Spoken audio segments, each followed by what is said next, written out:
The meeting will now come to order, and I'd like to welcome everyone and thank you each for joining us today. Today's hearing is entitled A 2022 Review of the Farm Bill Dairy Provisions. After brief opening remarks, members will receive testimony from our witnesses, and then the hearing will be open for questions. And let me begin with my hearing first. Good morning again, and I appreciate our wonderful witnesses from joining us today. Before we discuss the topics of today's hearing, I certainly want to welcome Congresswoman Sharice Davis to our House Committee on Agriculture. Ms. Davis represents the 3rd District in Kansas and joins Mr. Mann as our 2nd member from the great state of Kansas. So we want to extend a welcome to Ms. Davis, and I understand she will be joining us in person very soon. Today's hearing continues our review of the 2018 Farm Bill as we analyze the dairy provisions and the impact that they have had on dairy farmers, and how appropriate it is that we hold this hearing in the month of June as we celebrate Dairy Month. I'm very pleased to welcome 2 panels today. A panel first of USDA witnesses and an industry panel. These 2 panels provide us with a depth of expertise to evaluate the dairy provisions of the Farm Bill. A significant portion of today's hearing will cover the dairy safety net for family farmers, which is an integral part of ensuring the consistent production and availability of dairy products. And contained within that safety net is dairy margin covered. Very, very important. DMC. This program provides more comprehensive coverage to small and medium-sized farms than any other program before it. The dairy margin coverage is extraordinarily important to our dairy farmers. The creation of DMC was an important part of the 2018 Farm Bill, and it is vital that we understand if there are ways to further improve this valuable tool so that it is working for our farmers and the American people. That is our chore today. And I look forward to a productive conversation about programs such as DMC designed to give our farmers a safety net that works. And nothing made the importance of this safety net more apparent than the COVID-19 pandemic that we saw during the early stages of the pandemic, how shocks to labor and our supply chain, some of which still persist today, how they impacted the ability of farmers to get their products to market. However, as market balances were disrupted, we were able to provide pandemic market volatility funds through USDA to help our dairy farmers. However, COVID also raised the question of whether the federal milk marketing program system, which governs the pricing of milk, is the best fit for today's world. And we must listen to our farmers, and we must continue a dialogue with industry and USDA as we navigate that issue to identify the best approach to any changes as we move forward. And even as we've seen dairy prices rebound in 2022, there are several trends that are extremely troubling to me and to our committee. The number of licensed U.S. dairy herds fell by more than half between 2002 and 2019, and with an accelerating rate of decline in 2018 and 2019, even as milk production continued to grow, and we are losing dairy farms every single day. And this is something that is pressing on my heart and the heart of this committee. Folks, we are losing at a record pace, our small farmers in many areas of our agriculture industry. And this is why I am writing a bill and some legislation with our committee to see if we can help to stem this loss. This loss is devastating.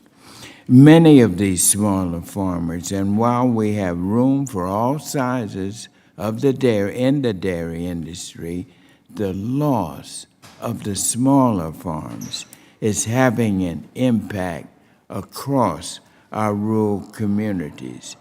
Human loss as well as drastic economic loss. And in that same vein, we must also pay attention to the needs of small farmers around the country.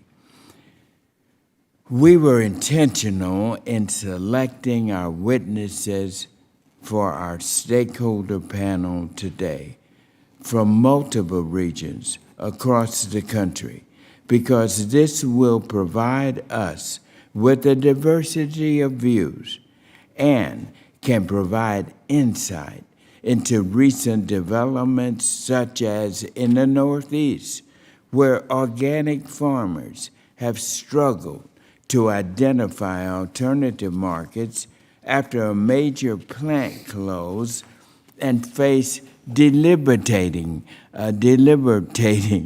transportation issues in trying to find new markets for their milk. And as I've said many times, I have tremendous admiration for our farmers. And dairy faces a unique set of challenges, which is why the Farm Bill, dairy provisions, are so vitally important to each and every one of the members on this committee. And I look forward to hearing from our distinguished panel today about these programs as well as opportunities where this committee can move to improve them. And with that, I would like to turn it over to my good friend, the ranking member from Pennsylvania, Ranking Member Thompson. Chairman Scott, thank you so much for convening this important hearing to discuss Farm Bill dairy provisions. Agriculture is number one industry in Pennsylvania, and dairy is our most valuable commodity. Our dairy producers have a huge impact on the economy and our Commonwealth, especially in the rural communities and townships, and I'm honored to represent. I'm a descendant of many generations of dairy men and women who produced the milk, processed the milk, and actually delivered the milk.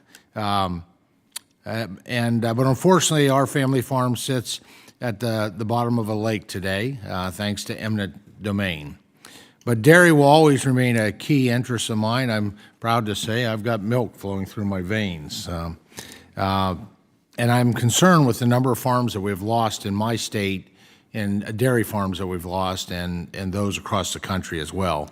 From 2020 to 2021, Pennsylvania lost more than 200 dairy farms. and nearly 1,800 nationwide in that same period.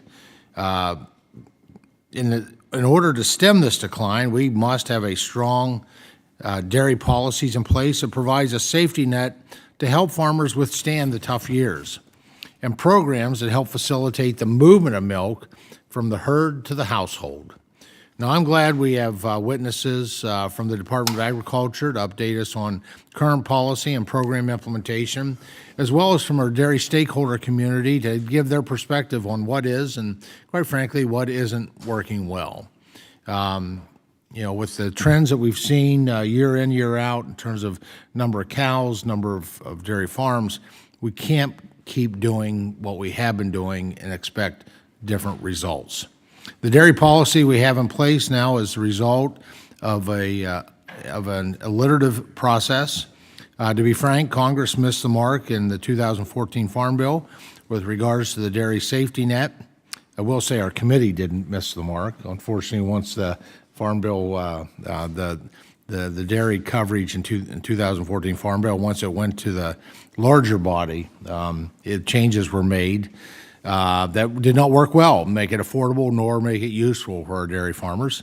But since then, via the omnibus spending bills and the 2018 Farm Bill, we've made key improvements.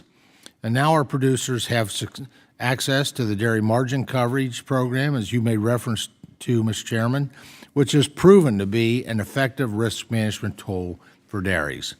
In terms of the agriculture industry, I would argue no sector was as acutely affected by the COVID-19 pandemic as dairy producers and processors.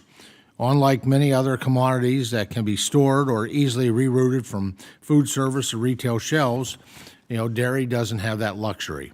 Unfortunately, in the early days of the pandemic, there were some tragic examples of farmers being forced to dump milk, but I credit the resiliency of the industry in limiting those occurrences. Everyone from the producer to the processor stepped up, and they worked overtime to find new markets or retool their production lines to keep up with the rapidly changing demands of the shuttered economy. Now, I'm proud of our dairy industry for rising to the unprecedented challenges and continuing to provide households here at home and abroad with safe, abundant, and affordable supplies of nutritious milk and dairy products. Unfortunately, these market disruptions had a negative impact on producers' income due to the changes made in the 2018 Farm Bill to the Class 1 mover. While USDA has provided some assistance to compensate producers for those losses, the 5 million pound limitation on assistance under the Pandemic Market Volatility Assistance Program left large operations with significant uncovered losses. In the past, dairy policy was regularly one of the most contentious debates during Farm Bill reauthorizations. However, in the 2018 Farm Bill, the dairy industry worked together to achieve consensus rather than having Congress fight its battles for them.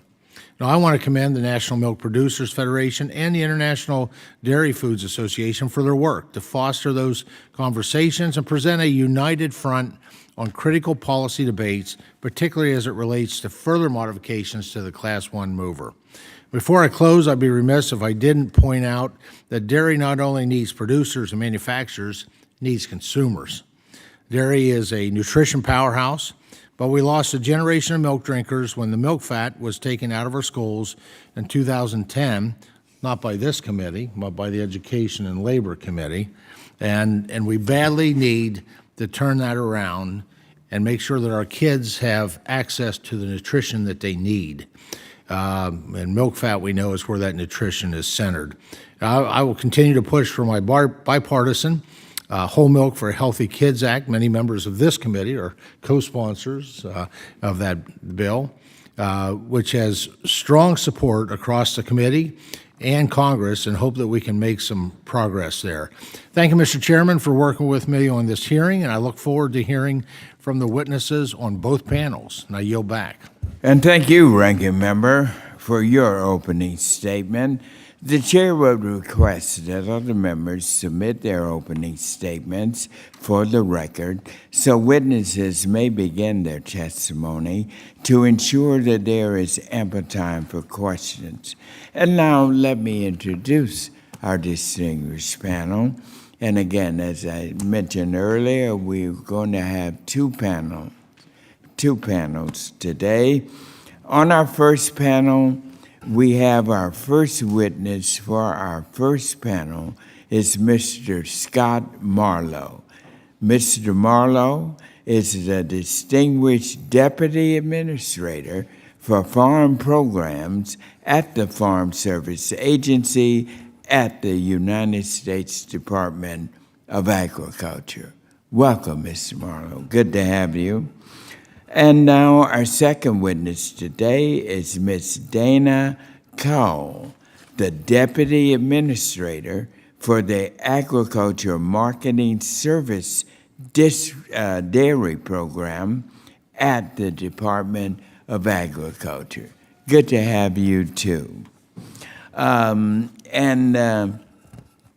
So now we're going to start. And again, I want everyone to please keep your microphones muted until you are ready to speak. And Mr. Marlowe, please begin when you're ready. Thank you, Chairman Scott, Ranking Member Thompson, and members of the committee for this opportunity to appear before you and discuss the Farm Service Agency's efforts to support the American dairy sector. My name is Scott Marlowe, and since January of this year, I've had the honor of serving as the Deputy Administrator for Farm Programs at the USDA's Farm Service Agency. In this capacity, I oversee the management of FSA's disaster assistance, conservation, safety net, and price support programs, including the focus of today's hearing, our dairy programs. I come to this job after decades of work supporting farmers and ranchers as they navigate the impacts of financial crises and disasters and work to rebuild. I've seen firsthand the importance of timely, targeted, and accessible assistance from USDA, and I'm humbled to now have the opportunity to help shape and improve the very programs I have helped producers access. Since the start of the Biden-Harris administration, USDA has been focused on helping all producers recover from the continued impacts of the bruising COVID-19 pandemic. And in particular, this administration has been dedicated to filling gaps in previous pandemic programs and keeping farmers and ranchers in business. At FSA, our staff have worked tirelessly to find flexibilities in our existing dairy programs to be more responsive to the realities of dairy farming today. And we've made key improvements to both our dairy margin coverage program and our dairy indemnity payment program, and to meet the needs of our producers. I'll let Deputy Administrator Cole delve into the details of the AMS Pandemic Market Volatility Assistance Program, the Dairy Donation Program, the Dairy Business Innovation Initiatives, but I'll reference those programs as additional clear examples of this administration's commitment to filling gaps and helping the dairy industry recover and rebuild with resilience. As we look ahead to the upcoming Farm Bill process and opportunities to update and improve our programs, I look forward to providing technical assistance and working together to continue finding the best path forward to support American dairy producers. In the remainder of my testimony, I'll provide additional details on FSA's key dairy programs and improvements that we've made. The Dairy Margin Coverage Program is a voluntary risk management program established in the 2018 Farm Bill that offers reasonably priced risk protection to dairy producers when the difference between the all-milk price and the average cost of feed falls below a certain level selected by the producer. In 2021, DMC payments triggered for 11 months for a total of $1.2 billion paid to producers who enrolled in DMC for the 2021 program year. Ahead of the 2022 DMC sign-up, FSA made key improvements to DMC. Specifically, FSA rolled out supplemental DMC, allowing dairy producers to better protect their operations by enrolling supplemental production and providing an additional $450 million in benefits. FSA also updated the DMC and supplemental DMC formula to better reflect the actual cost dairy farmers pay for high-quality alfalfa hay, now calculating those payments using 100% premium alfalfa hay rather than 50%. This change is retroactive to January 2020 and provided additional payments of $42.8 million for 2020 and 2021. In addition to DMC, FSA administers the Dairy Indemnity Payment Program, which has historically provided indemnities to dairy producers for contaminated milk and milk products. And in December of 2021, FSA updated its DIP regulations to better address the tragic crisis of PFAS contamination. Specifically, dairy producers are now eligible to receive payments for the loss of contaminated dairy cows. While I know that our updates to DIP will provide critical assistance to impacted dairy operations, I also want to take a moment to recognize the reality that DIP does not capture the scope of the problem when it comes to PFAS contamination on agricultural lands. Moreover, while New Mexico and Maine have been at the forefront of this crisis, PFAS contamination extends far beyond these states. Unfortunately, the resources FSA has at the ready are not designed to comprehensively respond to these concerns. And as we look ahead to the upcoming Farm Bill, USDA will continue to provide technical assistance in response to any requests from Congress, and we are eager to engage on questions that will help USDA better support the range of agricultural producers grappling with chemical contaminants, including PFAS. I also want to highlight forthcoming disaster assistance for dairy producers. On September 30th, 2021, President Biden signed into law the Extending Government Funding and Delivering Emergency Assistance Act, which includes $10 billion in assistance to agricultural producers impacted by natural disasters in 2020 and 2021. FSA has implemented the first phase of assistance for livestock and crop producers, and thus far, using a streamlined application process, has provided $590 million through the Emergency Livestock Relief Program and $3 billion through the Emergency Relief Program. My team and I are actively working on designing phase 2 of both programs, and we'll also be implementing assistance to specifically address milk loss. And I look forward to sharing additional details later this summer. As I close my testimony, I also want to take the opportunity to express my gratitude and admiration for the entire FSA workforce, who are committed to keeping our nation's dairy producers and all farmers and ranchers in business for generations to come. Since my first day on the job, I've seen our staff work hard to develop and implement many new pandemic relief and disaster programs authorized by Congress while administrating our conventional farm programs. And I'm grateful for the opportunity to work with them. I look forward to answering your questions and working with each of you. Thank you very much. I appreciate that. And now, Ms. Cole, you are recognized to begin when you're ready. Good morning, Chairman Scott, Ranking Member Thompson, and members of the committee. Thank you for the opportunity to appear before you today to discuss USDA's implementation of select provisions of the 2018 Farm Bill, as well as the numerous other activities undertaken by the Agricultural Marketing Service, where the primary role is to facilitate the efficient marketing of milk and dairy products for the benefit of our nation's dairy farmers through increasing transparency in the marketplace. I am Dana Cole, Deputy Administrator of AMS Dairy Programs. As someone who has worked with the dairy industry for more than 32 years, I've witnessed the turbulent landscapes that producers have faced over several decades. Most recently, we've seen prices oscillate from near record lows to now record highs, while the margins vary widely across the country. Through all of this, I have seen America's dairy farmers continue to innovate, persevere, and put top quality dairy products on tables here and around the world. At USDA, we are committed to being a strong partner for dairy farmers, providing vital market information and programs to spur the development of more and better markets for America's dairy farmers, both here and abroad. While my written testimony provides more detail on the wide range of activities conducted by AMS, I would like to briefly highlight some of our current activities that help our nation's dairy farmers. The 2018 Farm Bill directed USDA to develop a program to reduce food waste and provide nutrition assistance to low-income individuals. The Milk Donation Reimbursement Program was established in 2019. Under the program, eligible dairy organizations may apply for and receive limited reimbursements to cover donations of fluid milk products. Congress authorized $9 million for the program in fiscal year 2019 and $5 million per fiscal year thereafter. In the Consolidated Appropriations Act of 2021, Congress expanded USDA's authority to reimburse processors for donated dairy products and provide additional resources for the new Dairy Donation Program. An interim final rule implementing this program was published on September 1st, 2021.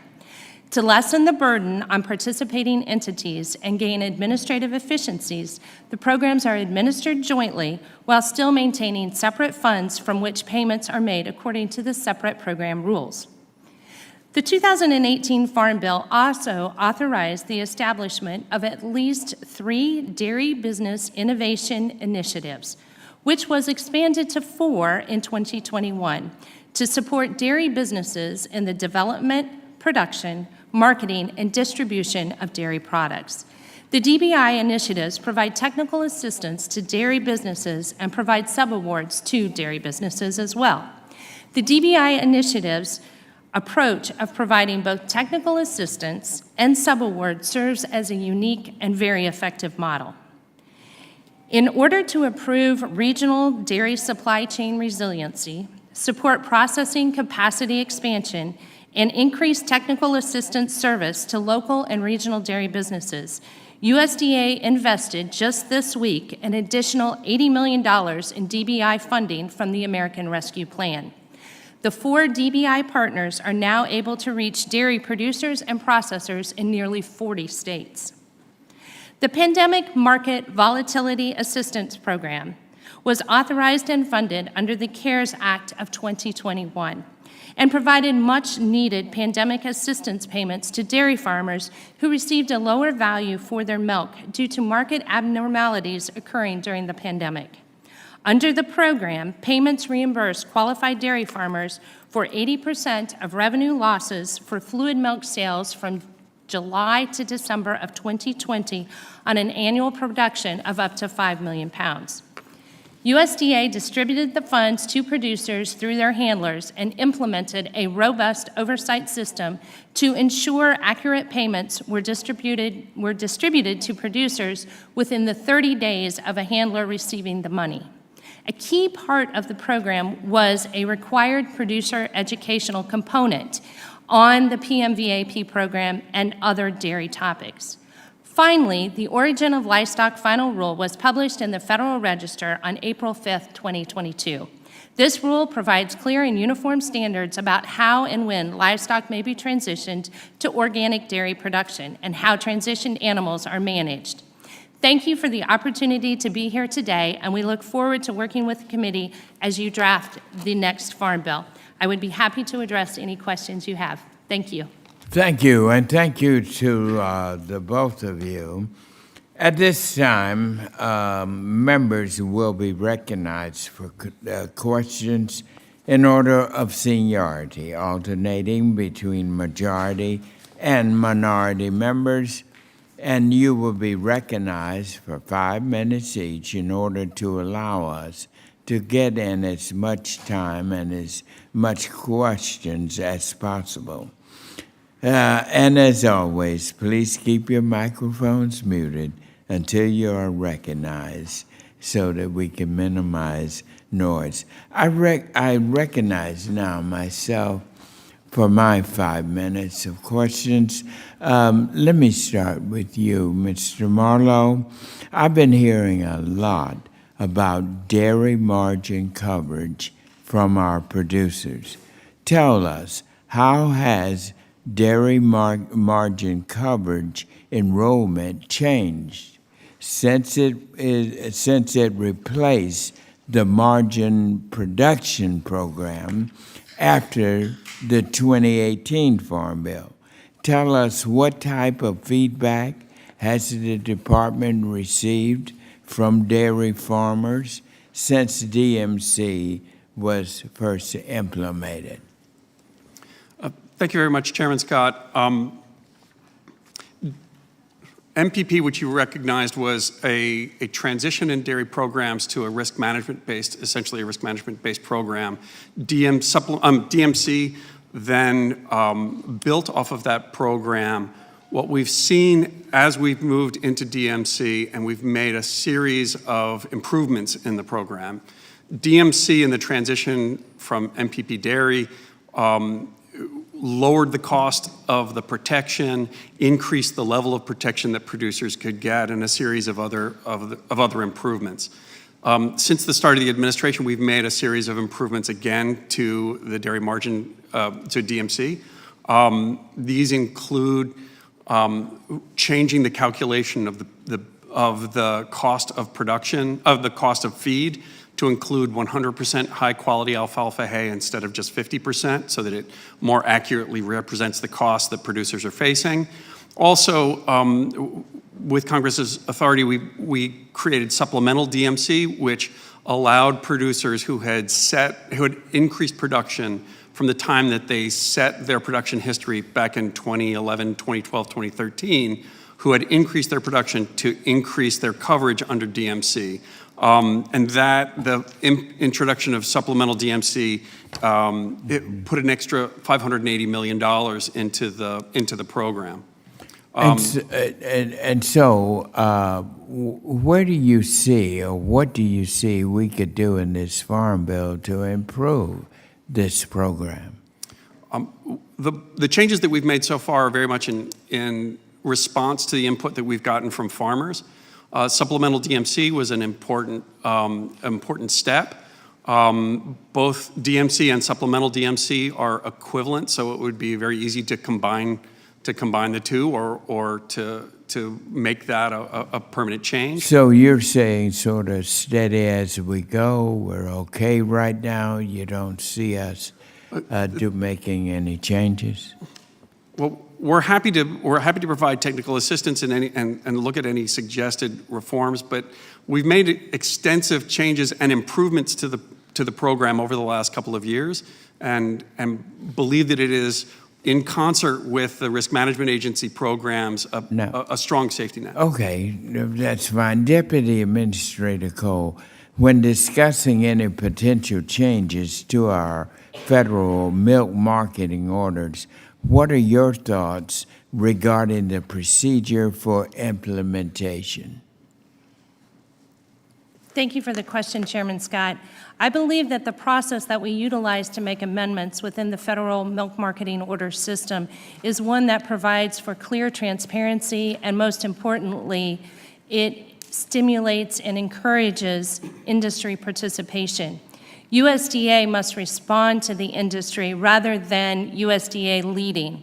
So it is an opportunity for the industry to present issues before the department, and then we can work with them to determine if we need to go to a rulemaking proceeding, but it's a very collaborative process. Well, we on the committee, we've seen, shall I say, a reluctance to initiate this process within the industry.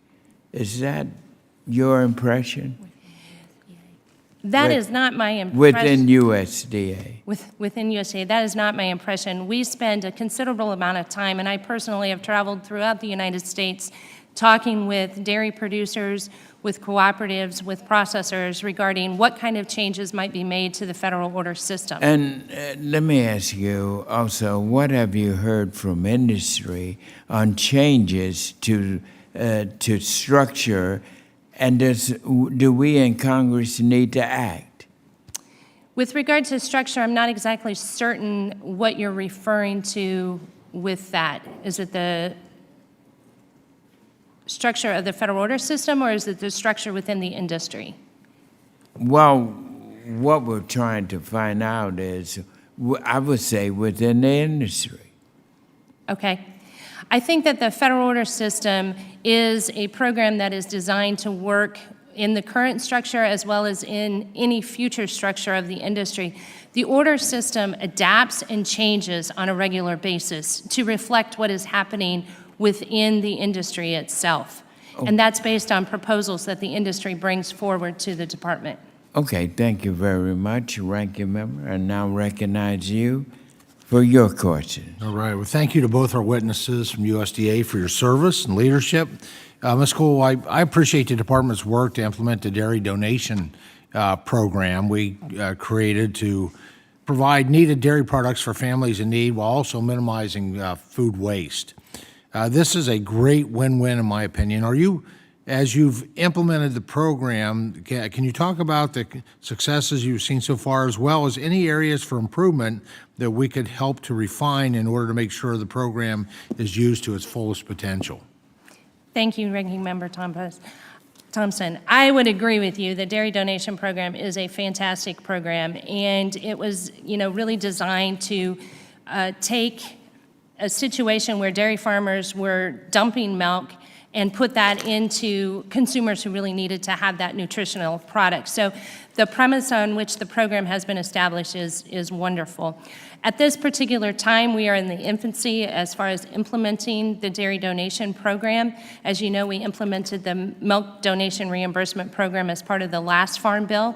That program did not receive enough publicity and enough participation, I think partially because of the reimbursement level. And that has been corrected through the dairy donation program, where reimbursements are more reflective of what the costs are being incurred for those donations.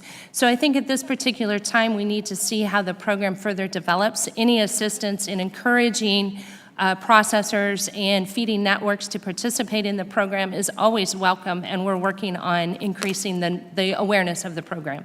Well, thank you. And we're certainly open to, as implementation proceeds, any suggested refinements as we prepare for the next Farm Bill.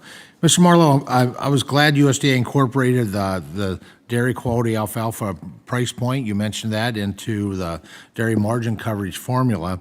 We included language in the 2018 Farm Bill directing NASS to include that price point in their monthly surveys, enabling you all to make this change. And I'm pleased with this improvement as it makes our dairy safety net more reflective of actual farmer feed costs. Can you talk about how this change has impacted producer payments under the program? Yes, so Ranking Member, prior to that change, the feed costs were calculated based on 50% high value alfalfa. The change made a significant increase, and I'm sorry, I'm searching for the number of the increase in payments. But there are two factors to this. One is that we did make it retroactive to 2020, so that farmers received it for both 2020 and 2021. Also, this is a permanent change to the program. So as we move forward into the Farm Bill, having this change in the program will affect baseline and will affect our conversation as we go into the new Farm Bill. So it's provided a series of benefits. Well, I am so thankful that when we set up the dairy margin coverage, we based it on margin.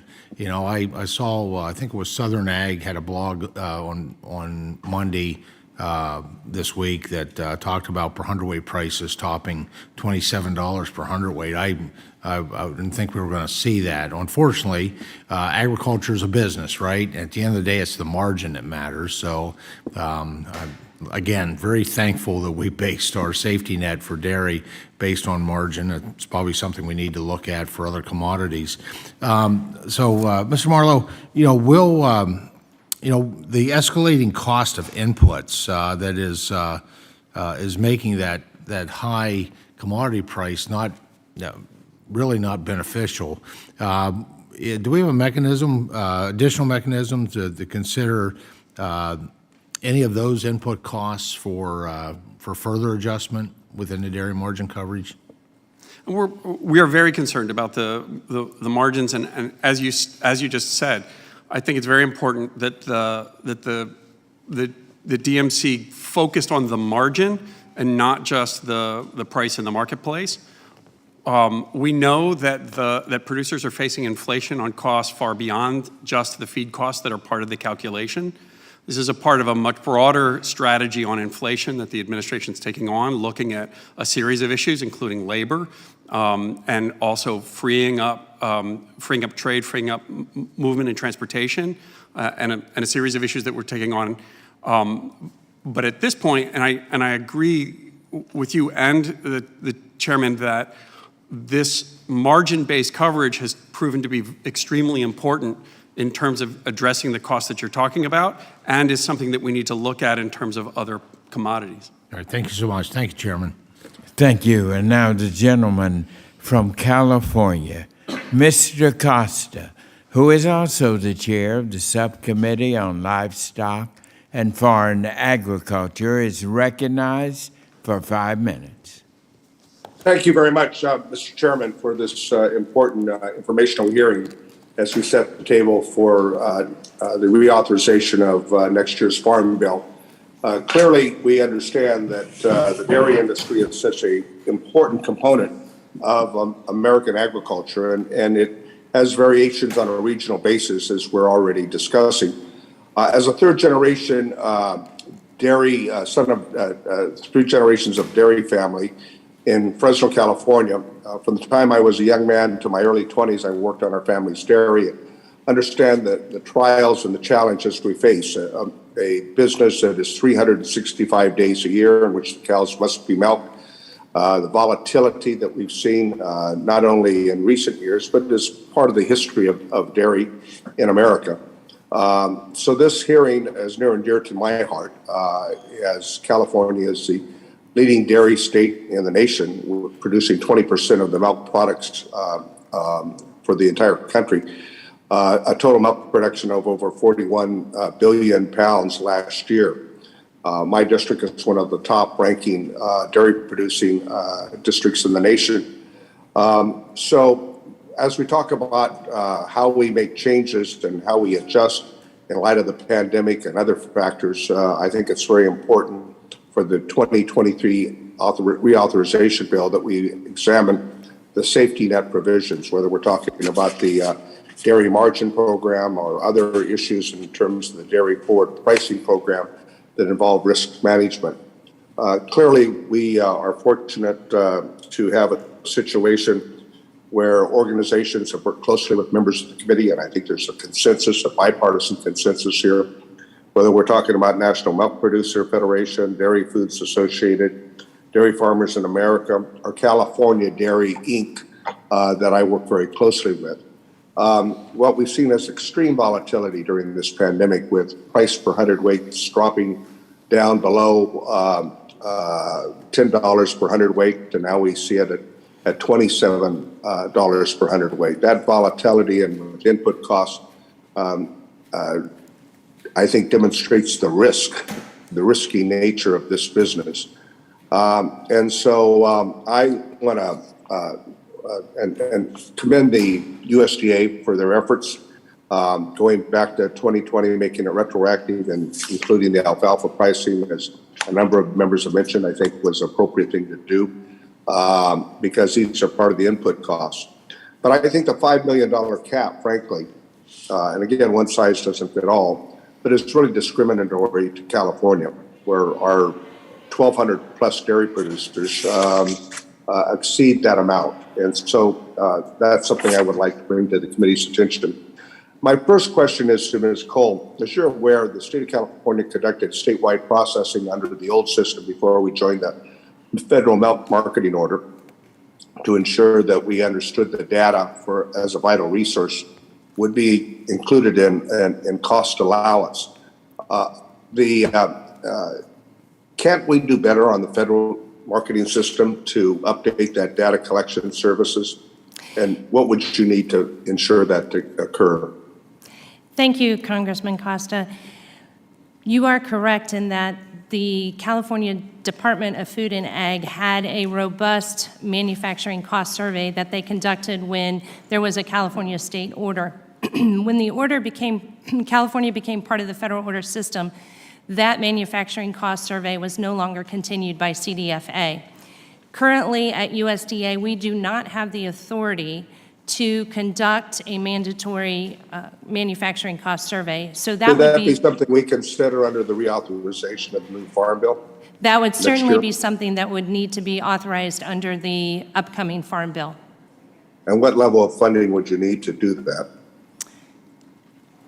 That is a great question. Get back to us, because I want to pursue that. Okay, we can get back to you with the information on how much we will need for that funding.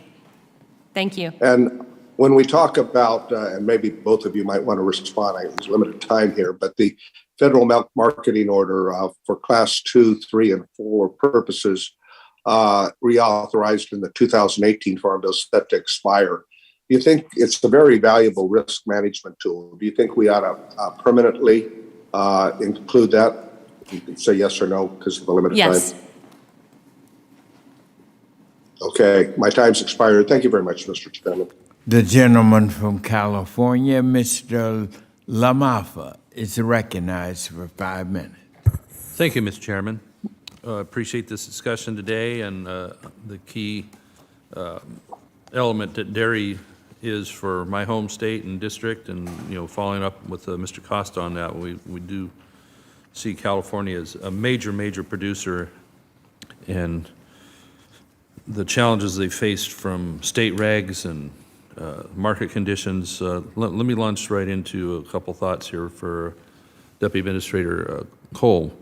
On dairy forward pricing program, is as far as how producers take this, what do you think the great benefit will be from permanent authorization of the program? I think if that forward contracting on Class 2 and 3, Class 2, Class 3, and Class 4 were made permanent, the industry would have a good understanding and appreciation to use the program more robustly than they currently do, because there's always the concern that at the end of a farm bill, it may not be reauthorized in the next one. Farm bills aren't easy to pass around here. It's tougher every 5 years, it seems, to get it done with a lot of misinformation put out about them and such. But on the on the farmer side of it, which represents about 20% of the spending, we need it to be. It's more critical than ever that we have it. So, no real downside on permanency that you would see as far as having to change it with further legislation. Would it be pretty linear over time? Absolutely, as long as it continued for Class 2, Class 3, and Class 4. Okay, thank you.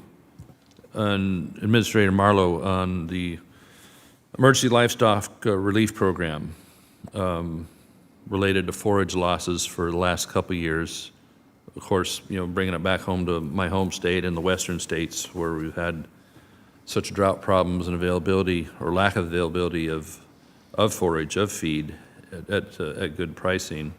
And it's going to be that way in 2022 with that crop as well.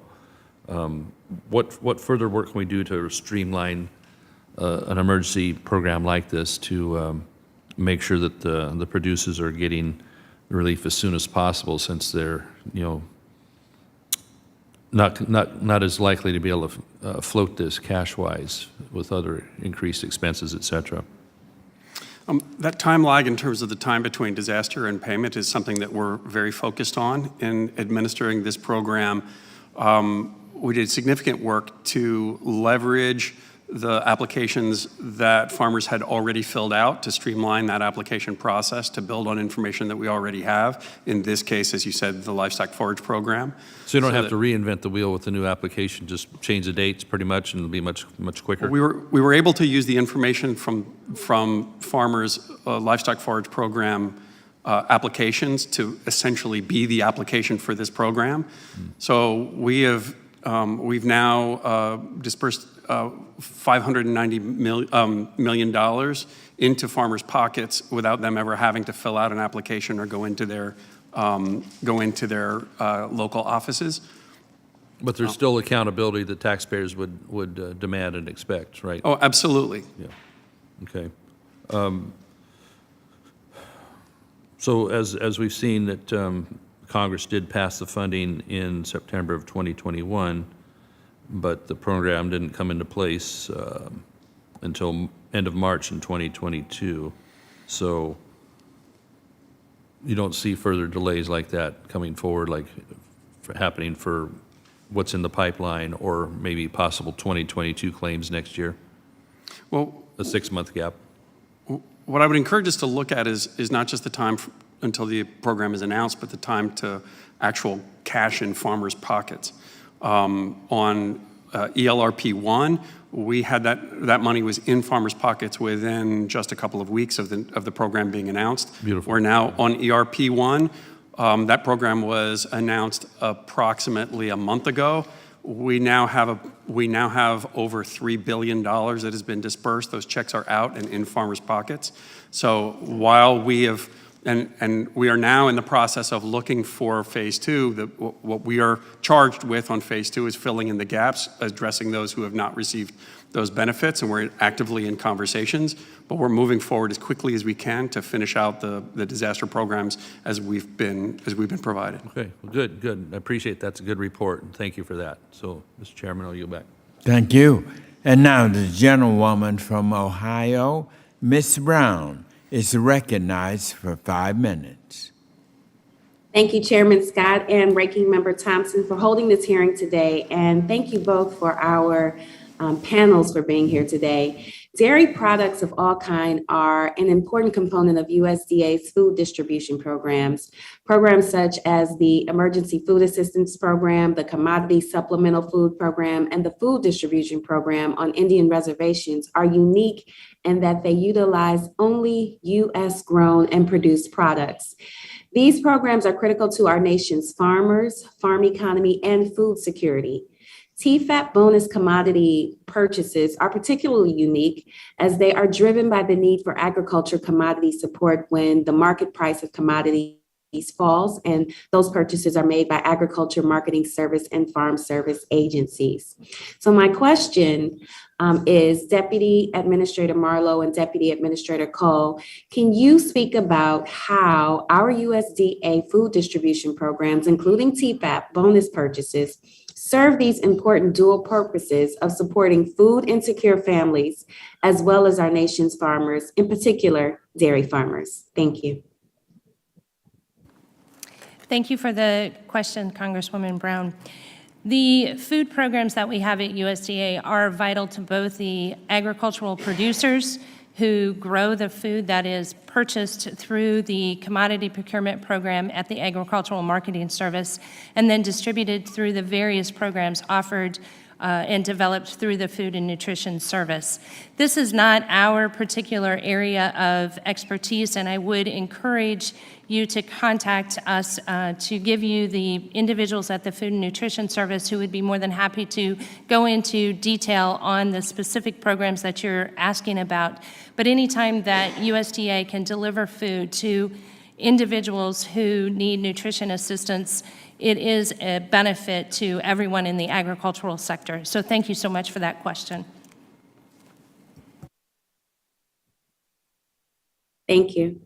Along similar lines, can you speak to how the Supplemental Nutrition Assistance Program supports dairy farmers by ensuring that low-income Americans can afford to purchase their products?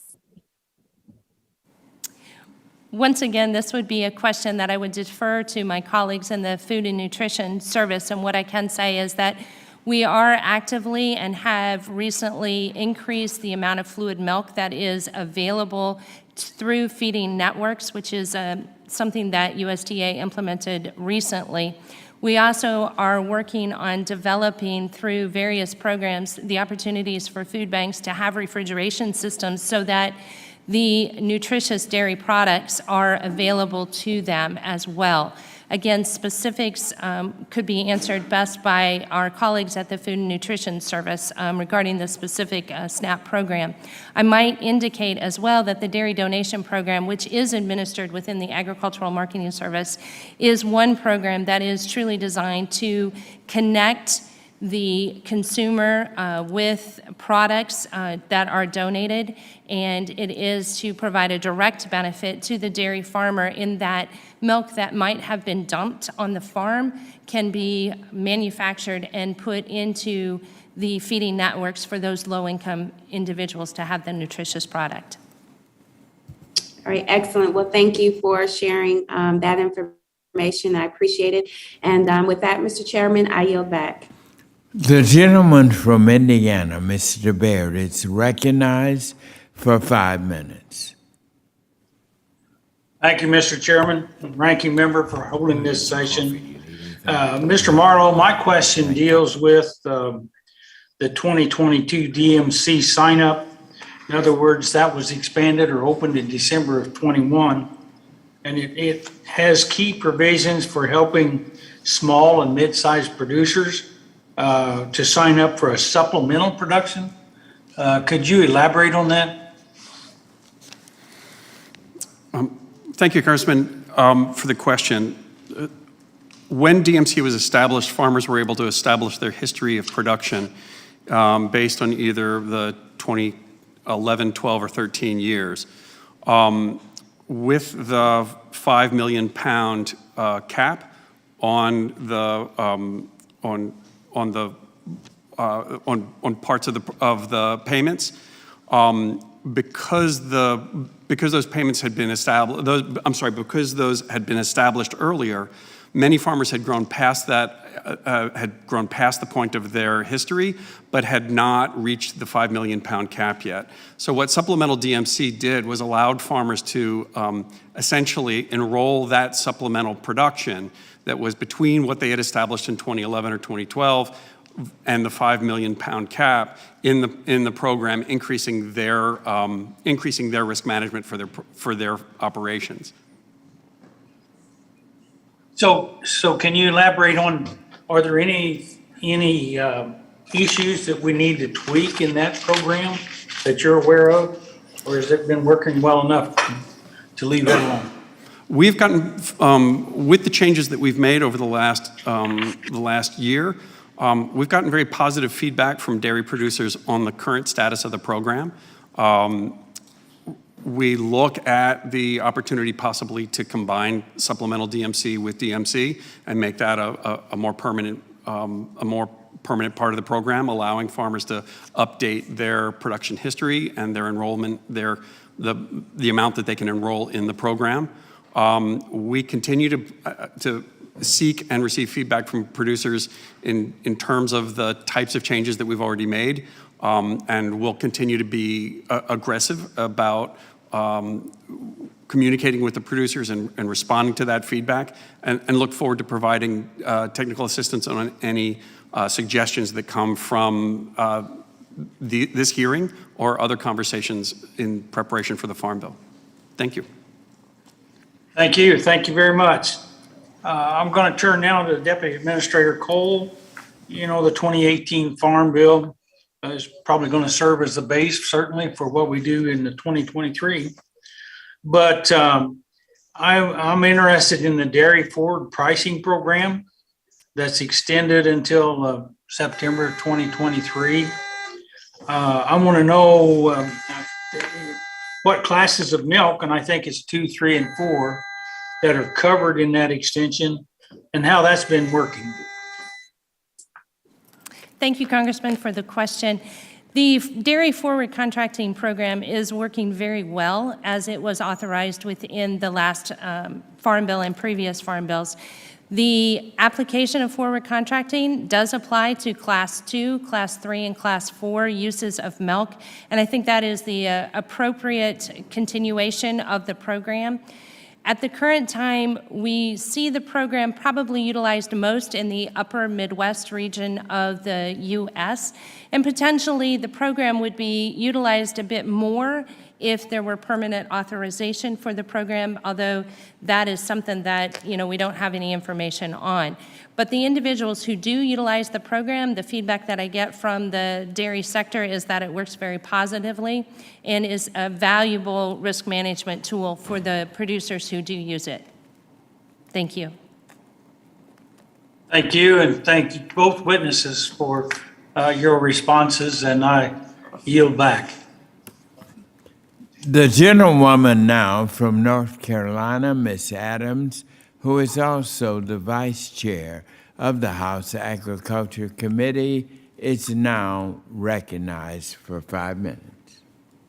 Thank you, Chair Scott and Ranking Member Thompson, for having this hearing, and to our witnesses, thank you for testimonies that continue to help members of the committee prepare for the Farm Bill. We can see that the subsidy policies discussed today are effective for producers and consumers across the board.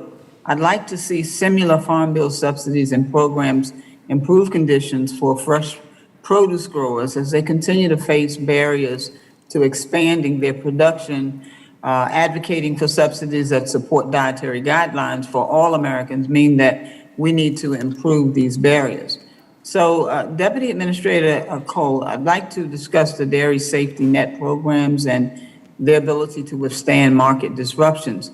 So if these programs are working well, why were additional payments, including $350 million in pandemic market volatility assistance payments, necessary?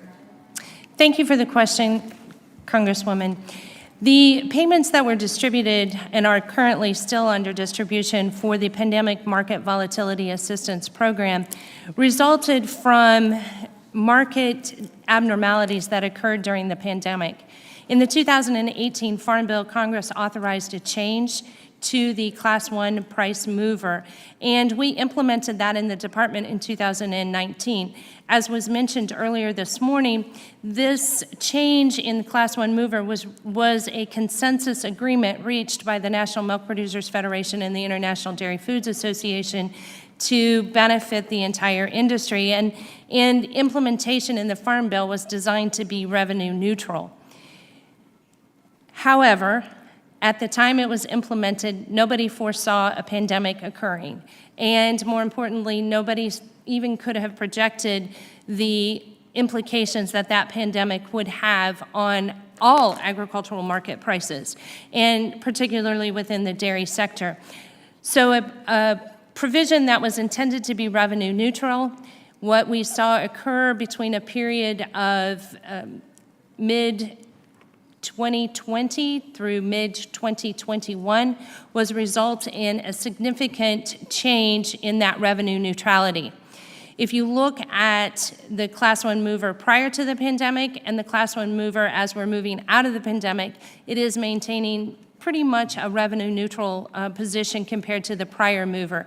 However, during that pandemic period, due to the price inversions that occurred, we had some major losses that were incurred by the dairy sector, and hence USDA stepped up to help provide assistance that was needed to those dairy producers during that period of time. Thank you. Thank you. Mr. Boswick, you mentioned long-term trends in the U.S. dairy industry and the continued decrease in demand. So can you explain or speak to how Farm Bill programs can aid milk prices and stabilize a volatile market?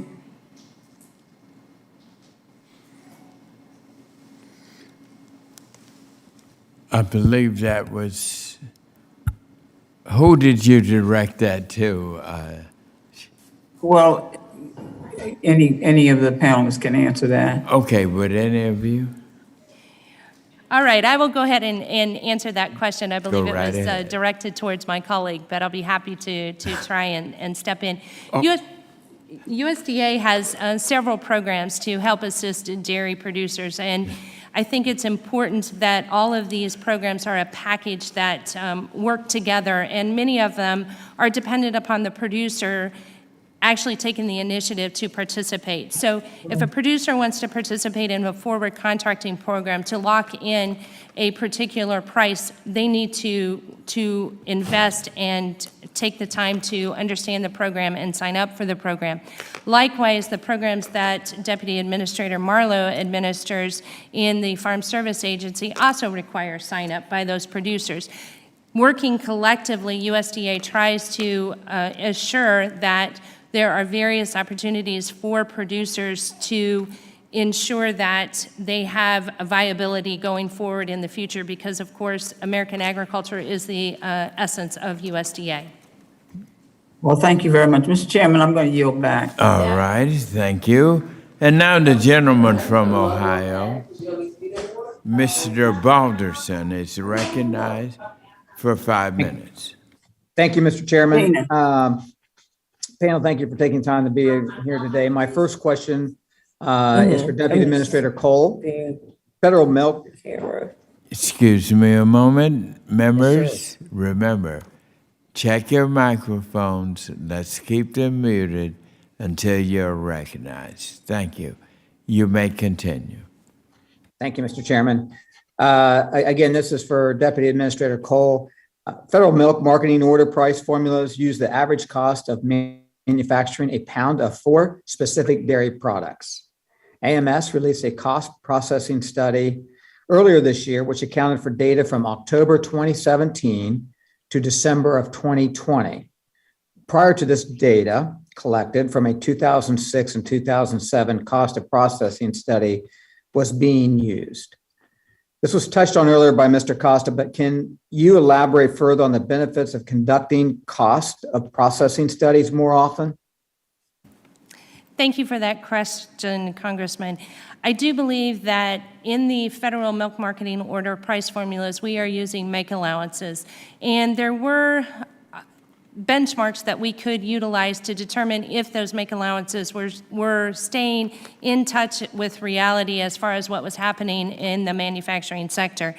And without the California Department of Food and Ag, without their make allowance study, there really is no information. So USDA progressively has worked with Dr. Mark Stevenson to have a manufacturing cost study. It is a voluntary study. And the information obviously was not as robust as what the industry was hoping for, nor was it as robust as what USDA was hoping. However, the information is purely voluntary. In order to continue to have an effective make allowance within the federal milk marketing order price formulas, I think that it would be beneficial to have authorization for USDA to conduct a mandatory price survey as far as the manufacturing costs are concerned.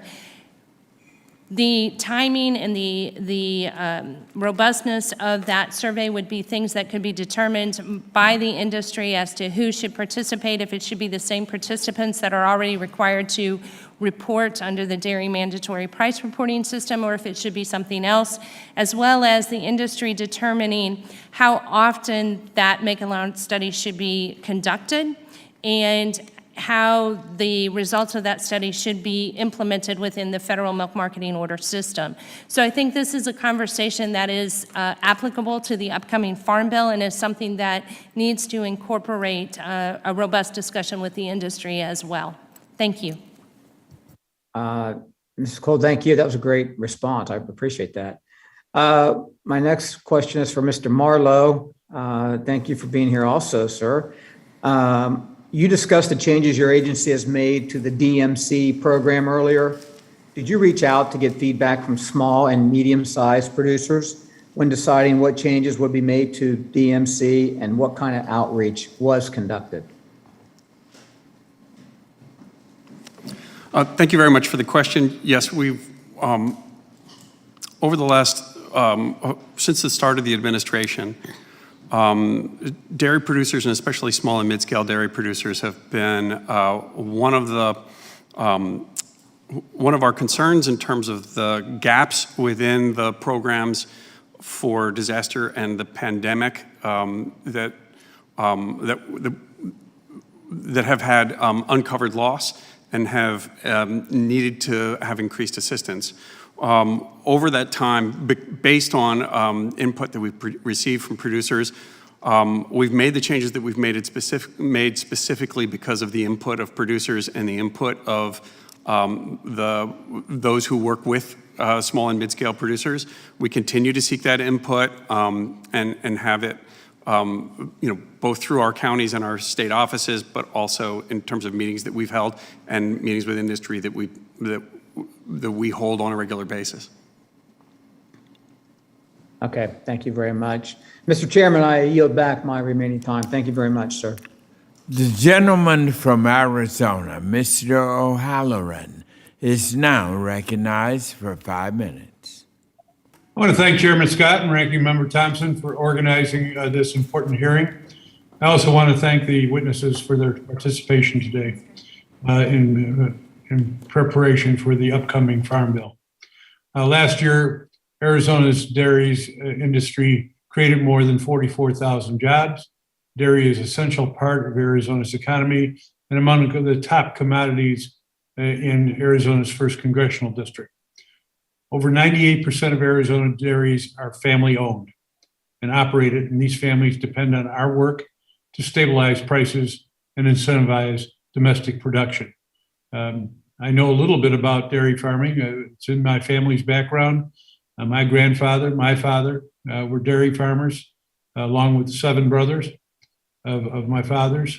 And some of those uncles took on the role of dairy farming even after my grandfather's farm was lost during the Great Depression. I During the previous Farm Bill reauthorization, I worked to strengthen dairy farm safety net.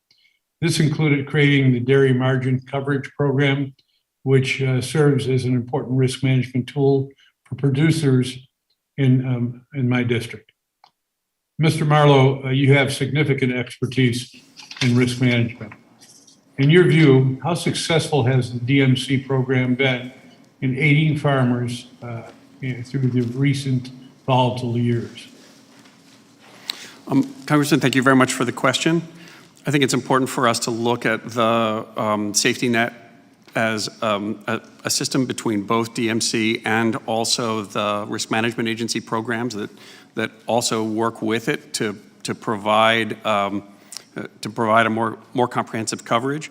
I would highlight that in 2021, the DMC program put out $1.1 billion in payments to dairy farmers across the country, having a very significant impact on farm viability across the country. I'm very proud of the changes that we've made in DMC over the last couple of years. I think it's a much more robust safety net, along with our programs from our partners over at RMA. But I also would be remiss if I didn't note that since between 2013 and 2021, we lost approximately 17,000 dairy farms in the United States. That is a loss, and over time, I've spent time sitting at the kitchen tables with families going through that process. And so I know that is a continued weight on the land, weight in our communities. But we are very proud of the safety net that we've created and the safety net that we have built through the changes that we've made over the last couple of years. To follow up on that, what are the most important updates we can make to the DMC program or other programs to make sure that dairy safety net is as strong as it needs to be to make sure that we don't lose 17,000 farms like you had just mentioned? Thank you very much, Congressman. I would say that the opportunity that was provided through supplemental DMC for farmers to update their coverage levels and their production history has been a very important part of the process and a very important part of it being an effective safety net over the last couple of years. We can look at how that becomes more of a part of the program over time. I would also say that by focusing on the margin and by focusing on the gap between the price and the cost, in this case feed cost, as we have talked about inflationary pressures and other issues, this is a very important model for assistance programs as we go forward, and should serve as an important touch point in the conversation going to the Farm Bill. And we look forward to providing technical assistance on any other proposals that come either through your offices or through the remaining panels who are yet to speak today. Thank you very much, Mr. Marlowe. Ms. Cole, despite these safety net provisions, the dairy industry was hit hard during the beginning of the COVID-19 pandemic. And at one point, Arizona dairy farmers were dumping hundreds of thousands of gallons of milk a day. Milk pricing became volatile, and farmers in Arizona have had to contend with economic ups and downs ever since. I'm going to be sending you, due to time, some questions on that, but I find it that we have to continually adapt to these changing environments at a much faster pace so that there's reality placed into the system of the timeliness and the impacts to family farms. Thank you, and I yield. The gentleman from Iowa, Mr. Fenstra, is now recognized for 5 minutes. Thank you, Chairman Scott and Ranking Member Thompson. Thank you for the testimony from both of you. The dairy industry is extremely vital to Iowa and my 4th district. I mean, we're home to AgriPure, Wells Blue Bunny, Dean Foods, AMPI. They're all in my backyard, literally in my backyard. And I talk to my dairy producers virtually every week.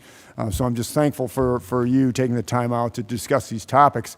Probably the number one topic that I'm hearing from my producers is the fear moving forward. Granted, we're at $25 per hundredweight right now. but their input costs are just very significant.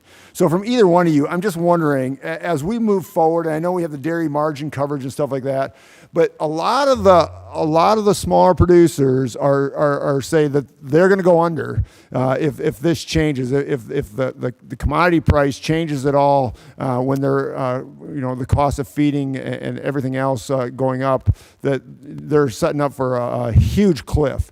Can any of you talk about what we can do in the Farm Bill, or what we should be doing moving forward, so we don't lose these producers? Thank you, Congressman. This is an extremely important question at this point. We share the concern about the volatility of the price and the pressures of inflation. Inflation in input costs has been a major concern within USDA and a major cause of action.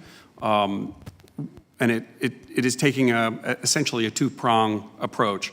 One is looking short-term at what we can do to improve the situation in the short term and address some of the specific situations in terms of shipping, in terms of transportation, in terms of supply chain issues and those types of things, but also then in terms of longer-term structural issues in terms of competition. So I would point at both the work that's being done, for instance, on the investments on increasing fertilizer production and increasing that, and to address fertilizer costs, but then also longer term, the very significant investment that the administration is being made in supply chain diversification, the increases in opportunities to access processing, increased processing. I would also suggest that for the smaller scale, mid-scale farmers that you're referring to, access to higher value markets is often a very critical component of their basically their strategy. Yep. For financial viability. Yep. And as we invest in these supply chains, invest in higher value markets, and invest in bringing a greater portion of the food dollar back to the farm, one of the issues that our group, our division is working on is to look at how we need to adjust our safety net programs, the programs that we work with, to make sure that we are recognizing those markets that are so critically important to the scale of farmers that you're talking about, Yep. and how in our disaster programs we are able to recognize those prices, recognize those markets, and make sure that that safety net extends into the types of higher value, Yep. shorter chain operations that farmers of the scale that you're referring to need Yep. to be viable and not just stay in, but thrive over time. Right. I agree 100%. I mean, you got to find value added. They've got to figure out a way to make sure that, and sustainability. I mean, long term, and this is always a challenge. The other thing that sort of goes along with this when it comes to inputs is their cost of finding workers. And especially in the Midwest right now, we have such a shortage of workers, both from the production side, all right, for the producer, and then also from the side that's making the dairy products, whether it be ice cream or cheese or whatever, proteins or whatever it might be. Actually, yesterday we had a situation that one of the locations I noted was dumping milk. Boy, we sure don't ever want that. And so I look at that, and I've got 35 seconds here. Any direction there? I know we talked to the H21A program, but any direction that you look at and say, hey, this is something that we need to address? We can say that this is an issue that the Secretary has taken a personal interest in and personal work on. We've supported the Farm Worker Modernization Act, and we are happy to continue conversations about specific needs within specific industries, but in my last 3 seconds, it is an issue that has very much taken the attention of the department. Yep. Thank you, and I yield back. The gentlewoman from Washington, Ms. Shire, is now recognized for 5 minutes. Thank you, Mr. Chairman, and thank you to our witnesses. I thought I would first focus today on just keeping costs down for producers. As everyone here knows, import costs are extremely high for farmers and agricultural producers right now. I first became aware of supply chain dysfunction made worse by the pandemic from hay farmers, hay growers in Ellensburg, Washington, in my district. And of course, issues impacting the hay and feed supply are going to directly impact dairy producers. So right now, I'm seeing this storm brewing that will all impact feed for cattle. Part of that is weather. Part of it is port congestion and supply chain issues. Part is the high cost of inputs like fertilizer. And then another is that right now the price of wheat is so high that there's more incentive to grow wheat and less incentive to grow hay. And so this is all potentially contributing to skyrocketing prices for feed. So Mr. Marlowe, first, I thank you, especially on behalf of the producers in my district. Thank you for the change in the DMC feed cost formula to better reflect the cost of high quality alfalfa hay. And I want to ask you a couple things. One is, in light of this change, is there more that can be done to address or offset high feed costs? And kind of part two of that question is, I do have dairy producers in my district who have their cows at least part-time just feed off the grass, just feed on the range, and was wondering how you think about the cost of feeding those cattle. Thank you very much, Congresswoman, for the question. This is an extremely important issue. The inflation of costs for producers is something that we've been looking at and working on quite intensively. You mentioned several pieces. One is opening up movement through the ports to allow for a greater flow of goods.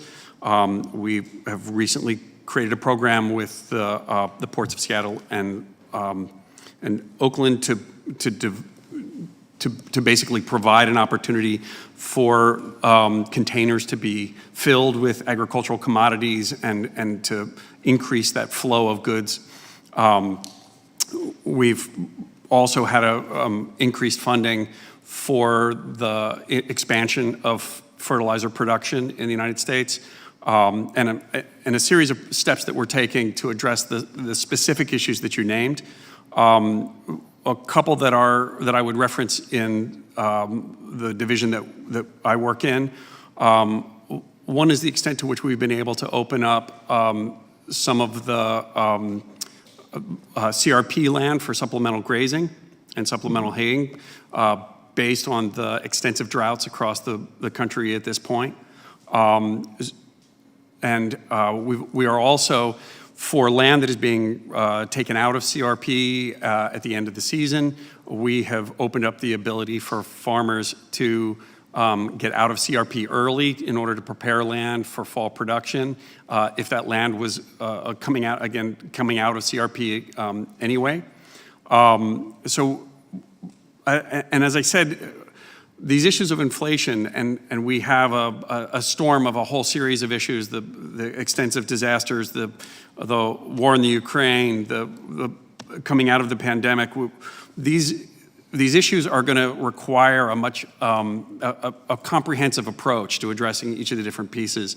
And we're really looking at that comprehensive approach in terms of increasing the ability for the financing of infrastructure, the development of supply chain diversification, and a series of other steps to be taken. Thank you for that answer. We may have to have a further discussion about undoing conservation programs for this, but that can be another day. I just want to close by mentioning that there is a big problem, as Mr. Feenstra just said, with labor issues for our dairy producers. In Washington State, folks point to immigration policy as one of the primary barriers here. And so I just want to mention the need to make progress here with the passage of the Farm Workforce Modernization Act that passed in a bipartisan manner in the House. We need to get through the Senate.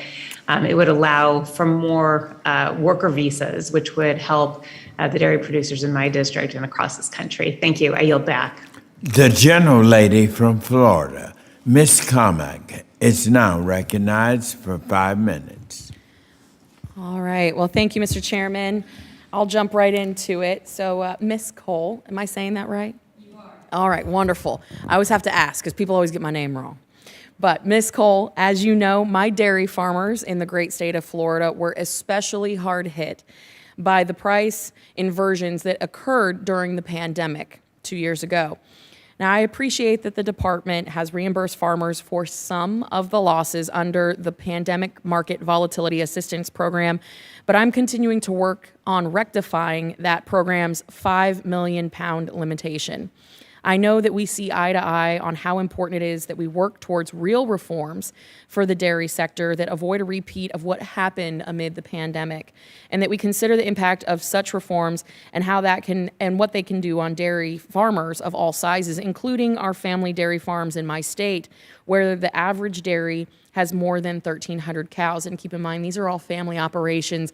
These are not massive corporate entities, but they are family operations. So can you give me your assessment on some of these pricing dynamics and how they impacted producers in different areas?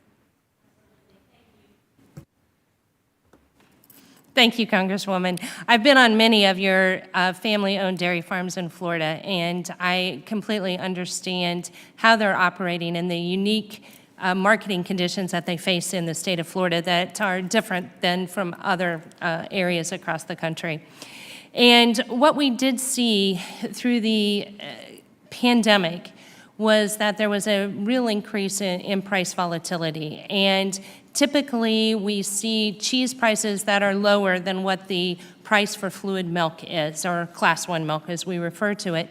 But during the pandemic, there were some market abnormalities that occurred, and cheese was suddenly valued much higher than Class 1 milk. And that continued for a period of time, and the department recognized that this was creating great hardship for the dairy sector and dairy producers. So the Pandemic Market Volatility Assistance Program was developed and implemented. And I recognize that the program had different effects across the country, and there were different payouts across the country. That was a result of several things, including the 5 million pound cap, which obviously impacted every producer in the state of Florida, and it may not have impacted all other producers in different regions. When we're looking at how the Pandemic Market Volatility Assistance Program paid out, what it looked at was the difference between the prior Class 1 mover and the current Class 1 mover. It looked at the volumes of milk that were pooled. It looked at how the cooperative or the processor was paying the individual dairy producers, and took all of this collective information to determine how to pay out the monies. And I recognize that we were limited in the resources that we had available to us, and therefore we looked across to determine how other support programs were administered that USDA had been given authority to, and that's how the 5 million pound cap came into existence. So it is a program that we would look at if Congress were able to provide additional resources for that. We could explore what other opportunities might be to help the dairy producers in your region as well as across the country. I appreciate your insight there. And I would like to insert into the record an article from the Tampa Bay Times from one of my dairy farmers, Miss Brittany Nickerson Furlow. Without objection. Thank you, Mr. Chairman. Now, as you know, and you talked about this, my state, Florida, our dairy farmers have been working for generations, but as we know, their livelihood and their survival are threatened. Now, I want to reiterate something that has already been spoken about in this hearing here today, which is that 95% of the U.S. dairies, even those larger dairies like those in my state of Florida with more than 1,300 cows, are family-owned and operated. We keep reiterating this. Now, these farms are part of the fabric of my state. We like to call ourselves the Dairy Belt, and they are vital to our economy and our food security. And yes, these farms have grown in size, but they are still family farms. And they grow in size because they have to meet margins just to stay viable. One of the dairy farms in my state recently spelled out a reality that I hope we can all remember as we move forward. In the 1960s, a dairy with 27 cows was enough to support one family and 3 kids. To be successful today, many of our dairy farmers, particularly those in my state of Florida, must operate on a larger scale with hundreds thousands even of cows in order to make a living and survive this challenging time. With any of the programs moving forward, I think that the volatility assistance program being one of them, we need to take into the reality the account. Many of farms are not that small. They have many operations, and I look forward to working with my colleagues here on the committee, but also with USDA to ensure that our family-owned dairy farms are able to provide equitable relief and support regardless of the size of their operation. And with that, Mr. Chairman, I yield back. The gentleman from California, Mr. Harder, is now recognized for 5 minutes. Thank you, Chairman Scott. And thank you also to our witnesses for joining us today.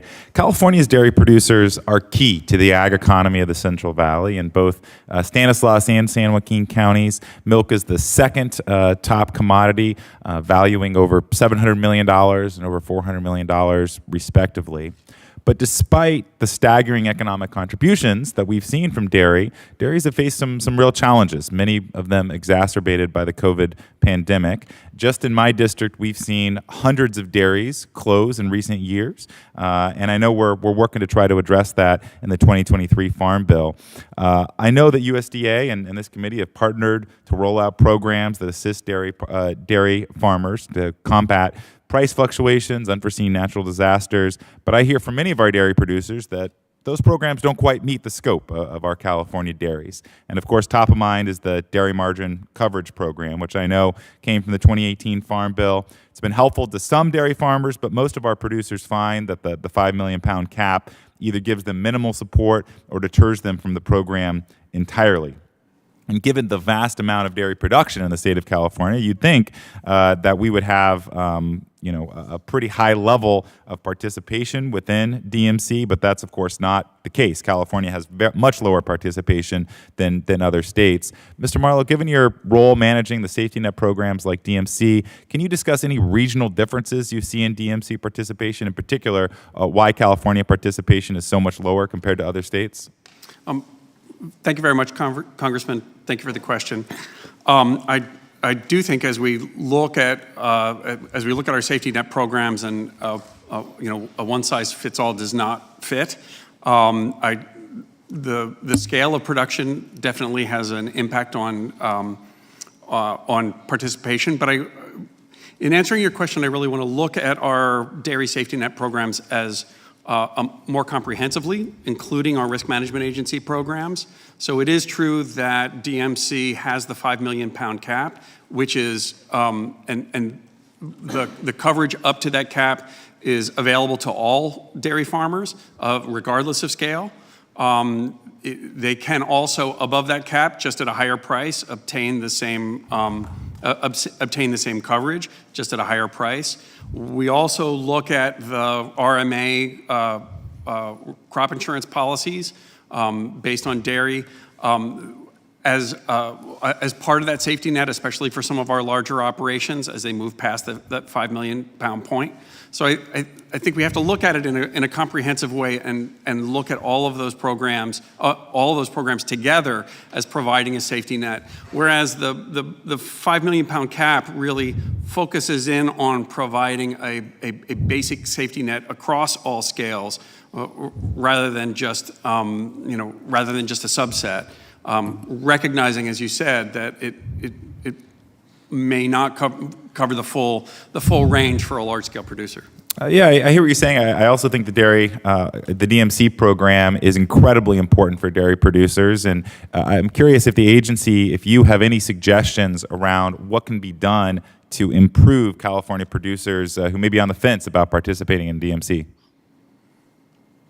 Well, I think it's important to recognize that the margin factor of the DMC is one of the major issues that makes it effective for dairy producers, that it is focused on the margin. And we do have an RMA program that is also focused on margin, for dairy producers as well. We are happy to engage in a conversation on how it can be extended more effectively to producers across the scale. And are happy to engage in technical assistance as we look at additional proposals. Thank you.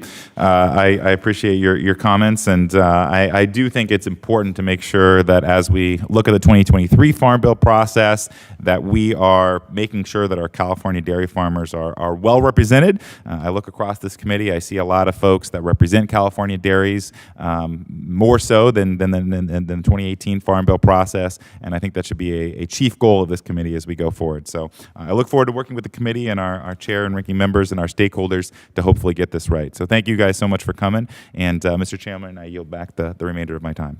The gentlewoman from New Hampshire, Ms. Custer, is now recognized for 5 minutes. Thank you so much, Mr. Chairman, and I want to thank our panel for being with us today. Dairy is an important pillar of New Hampshire's diverse agricultural economy, so I'm glad we're having this discussion as we look ahead to the 2023 Farm Bill.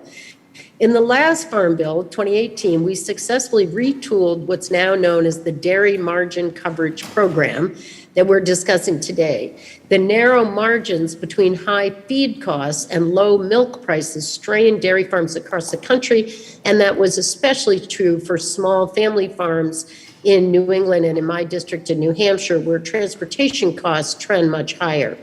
Farmers have been burned so badly by the previous iteration of margin coverage that not one dairy farmer I talked to in my district thought they would re-enroll. Thankfully, the DMC program won over many converts and has made a tangible difference in ensuring that farmers can access reliable margin coverage and choose between options that best fit their needs. And it was a tremendous testament to the type of work we can get done when we write the Farm Bill in a bipartisan way. Nevertheless, New England dairies continue to face significant challenges to their long-term viability, and we're still losing small dairy farms in New Hampshire who have a tough time remaining viable as the industry consolidates nationwide. Consolidation runs the clear risk of making our dairy supply chains less flexible, especially in moments that call for maximum agility.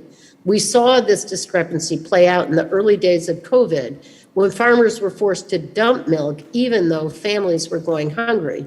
The supply chain dots just weren't being connected. I believe there's much more we can do in the next Farm Bill to shore up family dairy operations. So with that, let's dive into the milk marketing orders. In 2020, we saw the federal dairy pricing thrown off as a result of the increased demand for cheese in the Farmers to Families Food Box program, which then negatively impacted the fluid milk price. Deputy Administrator Cole, given this type of uncertainty, I'm curious if USDA is making any moves regarding federal milk marketing orders, and if you had been in touch and heard from small dairy producers about how best to ensure fairness for setting dairy prices. Thank you, Congresswoman. I appreciate the question about what we are doing within the federal order system. And right now, USDA's primary role is to have conversations with our stakeholders. And those conversations include both large and, in particular, small dairy producers to find out and educate them as to what the federal order system provides and how it enables them to have a market for their milk production. The federal order system is one that is designed to establish minimum prices. And in essence, this assures a dairy producer as to what the value is of the milk that they are marketing based on how it is used. So it is vital that we have those conversations and continue to educate the industry as a whole as to what it is that we offer within the system. We have had multiple, and I personally have had multiple conversations with producers from the northeastern part of the United States, just discussing the unique marketing challenges that they face and how best they can position themselves. One of the programs that USDA does have that has been providing a benefit and adding value to dairy producers and operations is through the Dairy Business Innovation Initiatives. And these are opportunities for dairy producers to receive technical assistance and also to get sub-grants and sub-awards if they want to put in any kind of value-added production or improve their efficiencies. whether it be for climate change or just general marketing practices, et cetera. So the DBIs are one very effective model that we have been using within AMS to assist all dairy producers, but a real focus on small to medium-sized producers. Thank you. Great, that's good to hear. I just want to quickly go back to the margin coverage. Do you see opportunities for better incorporating regional feed cost calculations into the program formulas? We'd be happy to engage in technical assistance with you on any proposed changes made to regional feed costs. We're happy to look at those issues as we move into the Farm Bill conversation. Great, thank you very much. lady's With that, time. I yield back. Yes, ma'am. Thank you. And now the gentleman from Texas, Mr. Cloud, is recognized for 5 minutes. Thank you very much, Mr. Chairman, and thank you all for being here to help us as we prep for the Farm Bill. Mr. Marlowe, I wanted to ask you about the dairy margin coverage program. We've talked to some dairy producers back in Texas, and Texas maybe tends to have some of the larger producers. Could you give me a rough estimate of how many farms are enrolled in Tier 1 as opposed to Tier 2? Let's see, our Tier 1 enrollment, approximately 60% of the farmers who enroll in DMC are in Tier 1 only. So about 40% are in Tier 1 and Tier 2. 40% are in both? Or are in Tier 2? Well, you can. Are in Tier 1. I'm sorry, you can enroll in both Tier 1, in okay. Tier 1 for the first 5 million pounds. Right, and then Tier 2 for the additional. So about 40% of the producers who are in the program go beyond that 5 million pound limit. Right. I've talked to some in Texas, and even though they produce that much, some say they can produce, they can hit that 5 million mark in a matter of a couple weeks, but they don't enroll in Tier 2 just because of the cost discrepancy. Can you speak to how that $5 million benchmark came into place and whether that's a good figure or not? I believe that was in the original legislation that right. was provided to us, and so we work with that $5 million. I'm sorry, $5 million pound. 5 million pound number Right. over time. We're happy to engage in a conversation about where that lands. It's approximately a 250 cow dairy is the 5 million pound mark. That's really right. An approximate point. I guess is your guesstimation that that's a good amount? Would you recommend more? I mean, the ones I'm talking to are saying, it'd be great if it was raised, but Well, and as I said, I think it's important to look at the combination of DMC with the risk management agency programs as a combined safety net. So it's not just DMC standing on its own. And those risk management agency programs are also available to the larger scale operations and provide that. So they have the choice of either doing Tier 2 or going into the RMA programs and looking at it there. So. Okay. I wanted to ask you another question too, because probably the biggest thing I've heard from farmers over the last year has been just the ability to work with their local FSA field agents. And so I was curious if you can give us an update on the teleworking status. Are field agents back to work? What percentage? What's our status on that? We continue to monitor COVID issues very closely. All of our staffing levels are based on the science of what the background COVID levels are in their areas. We are across the board, and I don't have the number of specific offices, but almost across the board back to 100% staffing. So, yeah, for practical purposes, we're absolutely almost full employee. Okay, absolutely. That really helps. I appreciate it. Thank you very much. But that helps me. Appreciate it. Thank you, Chairman. Well, thank you, Mr. Cloud. And Ms. Cole, Mr. Marlowe, thank you. This concludes this part of our hearing today. Panel 1, you all did a great job. Thank you. And now, Panel 1, you will be excused. We will take a 5-minute break to exchange panels, and then our second panel will appear in 5 minutes. And so, for 5 minutes, we will stand adjourned. Thank you. Stand in recess. In recess.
You ready? All right. The committee will come to order. First, I want to welcome our second panelist and to introduce our first witness on our second panel today. I'm pleased to yield to the distinguished gentleman from Pennsylvania, my friend, the ranking member, Mr. Thompson. Thank you very much, Chairman. It's my pleasure to introduce fellow Pennsylvanian, Mrs. Lolly Lesher. Lolly, her husband William, and 3 of their children operate Wayhar Farms in southeastern Pennsylvania. The Leshers are 7th generation dairy producers and have expanded their operation to sell milk and ice cream direct to consumers. She's been very active in the industry in numerous roles over her career and is current member of the DFA Resolutions Committee. Lolly, thank you so much for joining us today. And I thank the ranking member for his comments. To introduce our second witness, I'm pleased to yield to the distinguished gentleman from California, the chairman of the Livestock and Foreign Agriculture Subcommittee, Mr. Costa.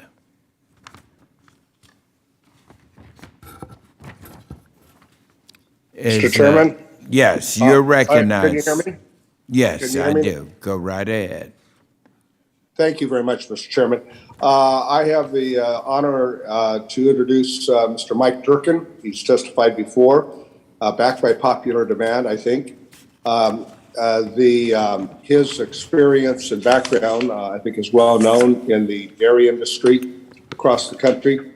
He's the president and chief executive officer of Leprino Foods, representing today the International Dairy Foods Association. Leprino Foods, many of you are familiar with, they're the largest producer of mozzarella cheese in America, which makes them the largest in the world. They also export 20% of their products abroad. So he's very experienced in the challenges with the food supply chain that we've had in the last couple of years as a result of the pandemic and other factors. What they do is produce protein, lactose, and other dairy ingredients that are critical to our food supply chain. And I might also say baby food formula that they sell to processors. Leprino Foods has 3 plants in California, notably in the San Joaquin Valley, 2 in Lemoore, 1 in Tracy. It's the home of the largest cheese manufacturing facilities in the world. Mr. Durkin has a lot of experience in senior leadership roles. He holds a bachelor's degree in marketing and finance at the University of Rhode Island and a master in business and finance from Pace University. We look forward to hearing from him again today, and I thank you for giving me the honor to introduce him. And our third witness is Mr. Travis Forges, who is the Vice President of Membership for Organic Family from Lafarge, Wisconsin. And our fourth and final witness today is Dr. Martin Barzee, an assistant professor of applied economics at the University of Minnesota from St. Paul, Minnesota. And now, Ms. Lesher, please begin when you're ready. Thank you. Good morning. Chairman Scott, Ranking Member Thompson, thank you so much for the opportunity to testify. My name is Lolly Lesher. My husband William and I own and operate Wayhar Farms in southeast Pennsylvania. Our family has milked cows for 7 generations, and in the past 50 years we added a retail farm market so that we could sell our milk and ice cream directly to consumers. We milk 240 cows and are joined in the family business with 3 of our 4 children. I'm proud to be a member owner of Dairy Farmers of America, and I'm testifying to you today on behalf of National Milk Producer Federation, of which DFA is a member. I'm pleased to offer comments on the current dairy policy, but first a few words about the economic landscape. Growth in domestic consumption and exports have been very bright spots for us. Milk prices have reached an all-time high level earlier this year, but the increasingly high input costs are pinching our farmer margins. Just this year, our family dairy farm has seen the cost of diesel fuel increase by 290% compared to 2019. This is a problem that's only getting worse. Prior to the 2018 Farm Bill, the dairy policy did not work as well as it does today. The previous margin protection program was well-intended but did not provide an effective safety net. Dairy farmers did not have access to other risk management tools. So the dairy farmers are very grateful for your work to reform dairy policy in the 2018 Farm Bill and the Bipartisan Budget Act of 2018. Being from Pennsylvania, I am particularly grateful to you, Ranking Member Thompson, for your advocacy. The Dairy Margin Coverage Program is much more effective and has worked well for farmers during these very difficult times. DMC worked well as intended last year, paid out over $1.1 billion to farmers nationwide, including nearly $89 million to Pennsylvania producers. Our farm has consistently purchased the maximum available coverage, knowing that DMC may not pay out, but has served as a very much intended safety net when needed. And I was very happy to learn 71% of farmers have signed up. However, there is always room for tweaking. DMC's production history calculation is outdated and barely relevant. It is critical that moving forward, farmers can update this calculation to reflect current productions. The current standard of 2013 was a long time ago, and many farms have grown to meet market demands or to allow children to join the family farm, just like my family farm did in 2015. To that end, we thank this committee for enacting the supplemental DMC to compensate farmers for modest production increases since 2014, and it's critical that this adjustment be carried forward in the 2023 Farm Bill. We also want to thank the committee and USDA for ensuring DMC better reflects farmer feed costs by fully incorporating the dairy quality alfalfa into the feed formula. And finally, we are grateful that like other producers, dairy farmers can now have access to other risk management tools like DRP and LGM. Just over a year after the current Farm Bill was signed, the COVID pandemic took a hold, and the entire country was impacted in hugely ways. Dairy farmers were never stopped producing our nutritious food, but we were not immune to the economic upheaval. The change made to the Class 1 mover in the last Farm Bill, combined with the government's heavy cheese purchase, cost dairy farmers over $750 million in Class 1 skim milk revenue in the last 6 months of 2020 alone. The Northeast order, which includes much of Pennsylvania, lost over $141 million, which is the largest share of any one particular order. The pandemic was, of course, a shock for all of us, but it highlighted a need to improve the federal milk marketing order system. Fortunately, the dairy industry, through National Milk, is working hard to reach an industry-wide consensus on fixes that we can take to USDA for consideration via a national order hearing. National Milk Farmer-led Economic Policy Committee is examining multiple issues, including the asymmetric risk inherent in the Class 1 mover and other areas. DFA is a member of the National Milk and is actively participating in this process. We recognize that for our efforts to succeed, we must all work together, giving a little bit to get a little bit. This is way too important for our future, and we look forward to working with the committee and the broader industry to help these efforts advance. My written testimony touches on key issues outside of the dairy title.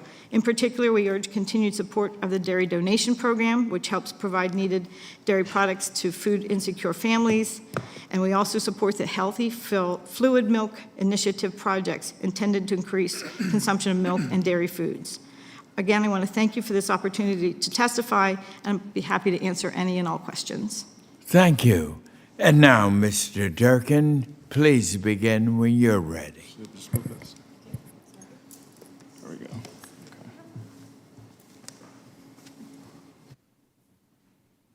We got the mic on here. Is it on? Okay. Yes, go right ahead. Well, good afternoon, Chairman Scott, Ranking Member Thompson, and members of the House Committee on Agriculture. My name is Mike Durkin, and I'm the President and CEO of Leprino Foods, and I'm here to testify on behalf of the International Dairy Foods Association and our company.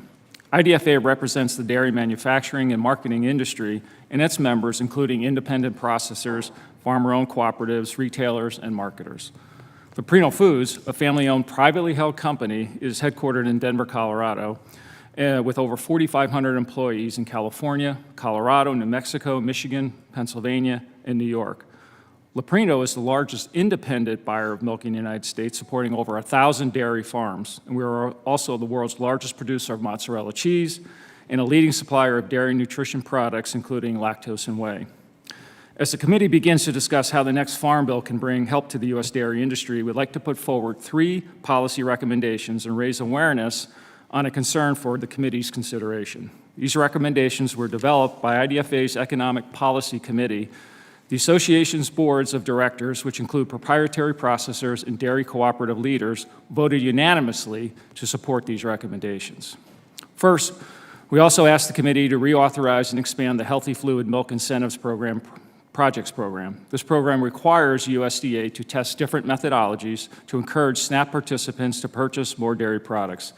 Under the program, when a SNAP beneficiary uses their benefits to purchase qualifying fluid milk, they also receive a dollar-for-dollar coupon that can be used to purchase more fluid milk or another qualifying dairy product. Pilots were launched last year at grocery stores in Texas, and more pilots are coming online this month in New Jersey. In addition, the USDA is expected to award funding by October that will allow approximately 250 new pilots across many regions. In the next Farm Bill, we hope Congress will agree to expand this program to include yogurt and cheese, as well as additional fluid milk options. Expanding the program would help more SNAP families achieve positive health outcomes by increasing their dairy consumption. Second, IDFA supports a permanent authorization of the Dairy Forward Pricing Program.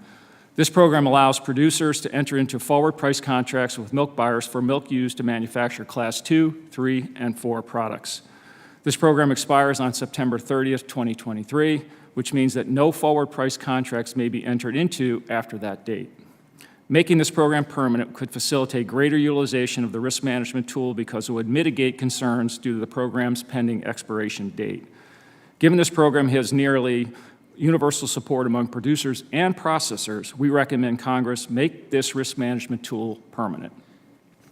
Third, and most important to Luprino and all processors, we ask the Congress require USDA to conduct regular cost of processing studies to generate industry data to develop proposals to adjust make allowances. The federal milk marketing order system sets the minimum milk price regulated processors must pay. Since 2000, the system directly transfers the market value of products to dairy producers, while processors retain only the assumed cost of manufacturing or the make allowance. Current make allowances have not been adjusted in 15 years and do not reflect the cost of manufacturing in today's dairy products. Our industry is in this position in part because only 2 cost studies have been commissioned since 2000. Ironically, the most recent survey is also out of date because it excludes recent significant supply chain and inflation impacted data. In addition, only 1/3 of the eligible plants participated in the most recent survey, so the cost information collected may not reflect the true cost of producing dairy products. Congress can improve this ad hoc system by directing USDA to conduct regular cost of processing studies to enable regular make allowance updates. In addition, Congress should require that plants reporting pricing data to USDA participate in these cost surveys. This will ensure the resulting data reflects plants of different sizes and regions. Related to this last request, I would like to discuss an increasingly urgent issue shared by the dairy producers and their processor partners, and that's the regulated pricing formulas. Current make allowances based on 2007 costs are woefully out of date. Coupled with ongoing inflationary pressures, the need to address this lag is increasingly urgent. While our proposal for USDA to conduct regular cost surveys will help in the longer term, the steps must be taken now to ensure adequate processing for capacity remains.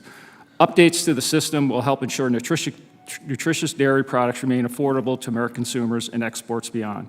While processors and dairy cooperatives are working together, Secretary Vilsack has stated USDA will not convene a federal milk marketing order unless the industry reaches consensus on a proposed solution.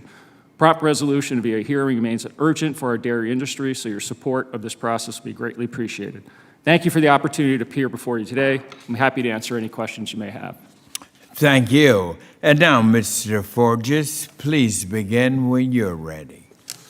Good morning, Chairman Scott and all committee members. My name is Travis Forges. I have served as Executive Vice President of Membership for Organic Valley since 2013. But more importantly, before that, I was an organic dairy farmer from Alberg Springs, Vermont for 16 years. And yes, I still miss our cows. Organic Valley is a marketing cooperative with nearly 1,800 farmers in 34 states. We are predominantly dairy and market Organic Valley branded products as well as ingredients for commercial dairy buyers. We own 3 dairy processing facilities and work with dozens of co-processors across the U.S. The organic dairy sector witnessed a demand surge as COVID-19 first gripped the nation. Consumer purchasing patterns changed, and according to the Organic Trade Association survey data, average annual category growth was around 5.5% for 2020 and 2021 combined. That said, the most recent data shows growth is flat. But we at Organic Valley continue to meet our sales expectations, indicating some of those purchasing shifts to value-added dairy are persisting. While the co-op is cautiously optimistic about the demand for organic dairy, and in fact is bringing on 58 additional farms in the Northeast who will be shipping with us by August, we must note serious headwinds, primarily driven by inflation in international disputes, which threaten the organic dairy marketplace. For context, Organic Valley's transportation costs to get goods to retail has increased 36%. Dairy processing costs are up 14% and climbing. Organic corn, soy, and hay are up 30%, 55%, and 48% respectively, with some regional variability. Farm pay prices for our farmers have increased slightly, and we are planning to expand the volume of milk we procure from membership 4% by the end of 2023. To mitigate some of these incurred costs, we have increased consumer prices for our branded products as much as 8 to 14% for some items. Some of these price increases are just hitting the marketplace now, so it's unclear how they will be received. These increases are meant to cover co-op operating expenses and are not nearly enough to move resources back to farms that are wrestling with high fuel and high feed costs. The honest reality is the current environment is very daunting for many organic dairy farmers. For the next Farm Bill, we urge the committee to focus on efforts to bring stability for small farms and their supply chain partners, and to strengthen dairy farm resilience. Dairy farming and the dairy industry differ across the U.S. Crafting a national farm policy that spans those variances is a difficult, if not near impossible, proposition. One recent policy development in the last Farm Bill was the Dairy Business Innovation Initiative, which seeks to address region-specific needs of the industry. Currently, there are 4 initiatives anchored in the states of Vermont, Wisconsin, Tennessee, and California. We urge a reauthorization and expansion of the Dairy Business Innovation Initiative to better service region-specific dairy opportunities and challenges. These initiatives convene farmers, industry partners, and academia with funding to tackle production, processing, and marketing needs of dairy specific to each individual initiative's coverage area. As we all know, dairy farming is more than just cows and milk, and we believe U.S. farm policy must be intent on leveraging greater sustainability so agriculture can better absorb the shocks of weather, markets, and unforeseen conflicts, be it a pandemic or geopolitical dispute. We must create a more resilient food system. The Farm Bill should seek to expand the Rural Energy for America program. Let's get renewable energy on every dairy farm that wants it. We better support grass-based farming systems. Let's get more animals on the land in a way that provides stacked environmental benefits. Needed is technical assistance, structural cost-sharing provisions, and new technologies. Standardize the accounting and verification of carbon reductions measures in agriculture. Policy and oversight is needed to level carbon markets in agriculture so commodity and product claims on carbon reductions are reliable. And maximize regenerative farming approaches. Prioritize manure management techniques such as composting and other soil health practices that lessen dependence on off-farm crop inputs. In conclusion, I cannot overemphasize the need to focus intently on keeping small family farms viable in this next Farm Bill. They are the social and economic engine of rural communities across this country. It is vital we work together to help these families stay on the land, providing nutritious food and economic opportunities for today and in the future. Our written testimony provides greater details on investments to support organic dairy producers and dairy industry participants. Thank you for the opportunity to provide remarks, and I welcome any questions from committee members. Thank you very much. And now, Dr. Bosey, please begin when you're ready. Chairman Scott, Ranking Member Thompson, members of the committee, thank you for inviting me to participate in this hearing. I'm employed as an assistant professor in the Department of Applied Economics at the University of Minnesota. I've been on faculty for 11 years. My research focuses on dairy markets, risk management, and dairy policy. I'm going to talk about two topics, DMC and then federal orders. Agricultural Improvement Act of 2018 substantially reformed the dairy safety net by transforming poorly functioning margin protection program into highly effective dairy margin coverage program. At the highest coverage level, $9.50 per hundredweight, DMC provides coverage for 20% of U.S. milk production. Had DMC been in effect for the last 21 years, since year 2000, its benefits would exceed costs to producers in 19 out of 21 years. Last year, it paid over $1 billion to producers. This year, no payments are estimated per my model due to high projected margins. Several research papers in prior years have expressed concerns that DMC may provoke additional milk supply. However, due to widespread use of processor-level supply management programs introduced during COVID, I do not believe that DMC will cause oversupply, even if rules regarding updates to individual production history were to be further relaxed. By and large, dairy margin coverage appears to be effective in accomplishing the legislative intent. On federal milk marketing orders, in 2018, U.S. Congress modified a formula used to calculate a price that fluid milk processors must contribute to federal order pools. The reason for the change was to facilitate hedging of raw milk purchases by non-traditional fluid milk processors, such as large restaurant and coffee house chains. The hope was that such change would increase fluid milk sales and thus increase federal order benefits to dairy producers. And to simplify, as long as prices of cheese and milk powders would move in the same direction and with approximately the same intensity, there was little to lose and potentially much to gain from the fluid milk formula change. Unfortunately, the pandemic affected cheese and milk powder markets in a profoundly different way. Federal government intervention through Farmers to Families Food Box program dramatically increased cheese prices, while milk powder prices were not affected. The new formula resulted in substantially lower milk checks and a widespread sense of injustice among producers in fluid-heavy areas. There are several broad aspects of this issue that should be considered in future reforms. First, lack of wide public debate on proposed reforms increases odds of a fragile or flawed policy design. Federal orders have comprehensive protocol for instituting changes through an industry hearing process, and legislative changes are best left for changes that cannot be done through a hearing.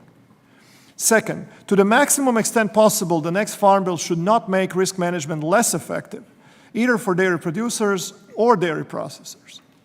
And finally, no reform can be considered complete until it fully contemplates the long-term trends in U.S. dairy markets.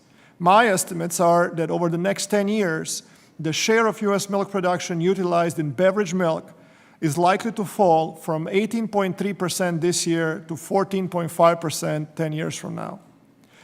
Last year, we crossed a major milestone. We now export more milk solids than we consume domestically in beverage milk products.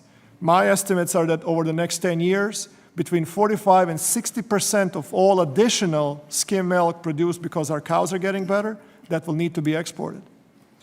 And if our regulatory framework remains centered on prescribing minimum prices for raw milk consumed domestically in beverage milk products, it will be increasingly relevant for majority of U.S. regions where milk is primarily used in manufactured dairy products. The ultimate question we must ask is the following: do federal milk marketing orders suffice today and in the future to deliver fair milk prices to dairy producers? I lack confidence to answer that question in the affirmative. The critical missing ingredient is vibrant competition for farm milk. Today, it is extremely difficult for most producers to switch from their current buyer to another one. Anecdotal evidence from conversing with dairy producers, consultants, and educators suggests that some presence of anti-competitive behavior from some processors. Some dairy producers have confided to me that when a prospective milk buyer was willing to take them on as a patron, their current milk buyer stopped that from happening. Farmgate price discovery is also challenged by the lack of competition. If a corn producer wishes to know how different local elevators would pay for corn, all they need to do is go online or tune into their local radio station.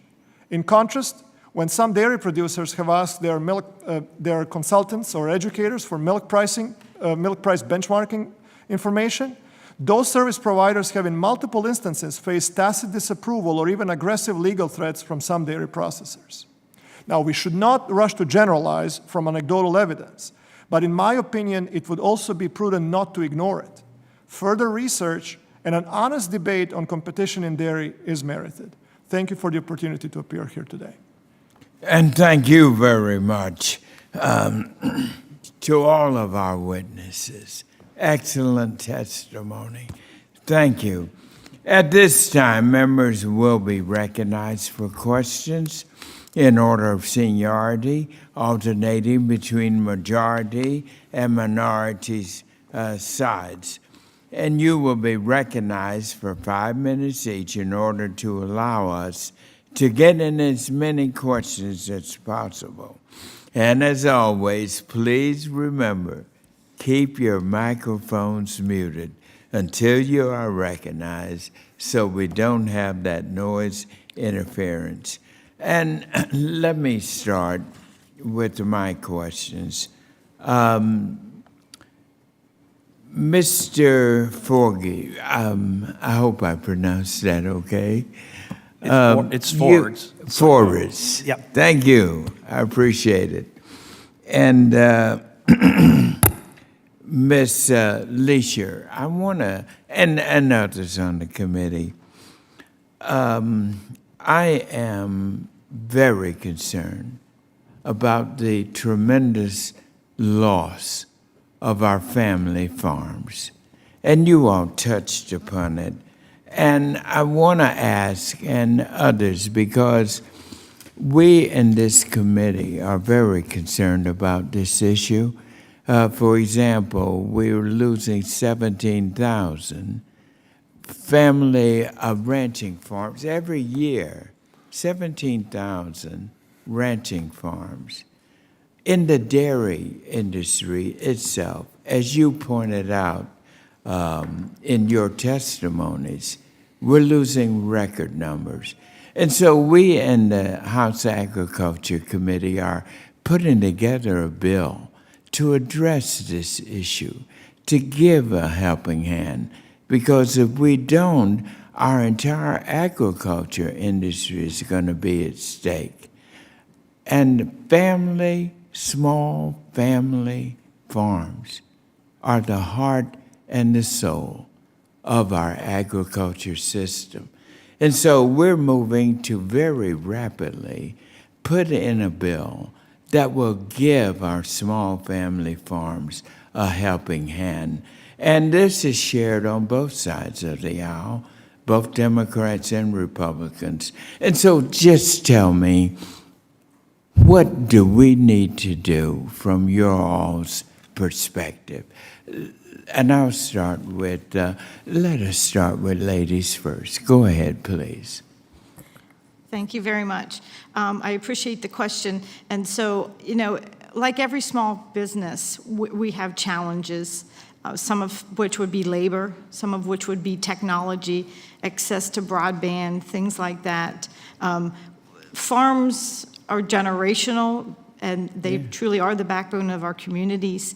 And I think things that we need to look at is the labor issue and how we can do that, creating a more level playing field for pricing across the board that takes into effect all of the costs that farmers pay, because we pay freight coming in and we pay the freight going back out. So we do get hit exceptionally hard on cost of inputs, and trying to make use of the best technologies, things that could help us in those regard, I think would be wonderful moving forward. Thank you. And Mr. Forges.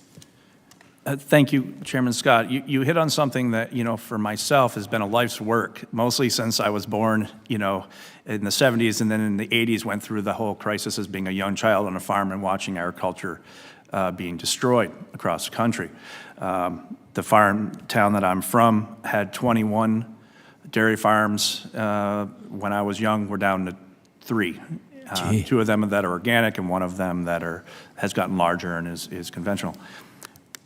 I can't emphasize anymore that our farms, and of course we're in an organic system, 1,800 families, 34 states. We just barely finished our visits with our regional meetings where farmers can come in, discuss what's going on. We do that twice a year. And we met across the country, And what we're seeing with this elevated cost and inflation, and what we're seeing with the cost of feed or just the availability of feed because of the climate changes we're seeing, right? Doesn't matter why we're seeing them, but it is extremes out there, and that's causing even availability of feed to be a crisis-setting situation. How can we do more? And I think this is where we all need help, because ultimately, you know, the big question our farmers are saying is, well, let's charge to the marketplace. Well, the marketplace is dealing with absolutely everything else that we're dealing with, right? Everyone's buying gas at very expensive costs and increased inflationary costs. Are they going to be able to accept premium costs for the addition on top of their premium half gallon of milk, right? And so that's probably not realistic given this current conditions. We have to find other ways. So I strongly encourage us to focus the Farm Bill in areas of resiliency, how to help farmers be more resilient, and how to pay them for things that are maybe not just for making milk on their farms, but for climate work, for energy work, and such. I would strongly encourage farm resiliency. Thank you. And thank you. Well, we're moving on this, and we hope to get this legislation together because it is an immediate problem, and we're working on it. Hopefully, we'll be able to get a bill introduced within the next week or so. And now, with that, Ranking Member, I will recognize you for your opening remarks. Thank you, Chairman. Thanks to all the witnesses. Ms. Lesher, in your testimony, you referenced the asymmetric risk facing producers under the current Class 1 mover formula. Could you go into a bit more detail on this risk, and can you elaborate on where NFPF is in the process of developing any recommendations for the mover? Yes, thank you very much for the question.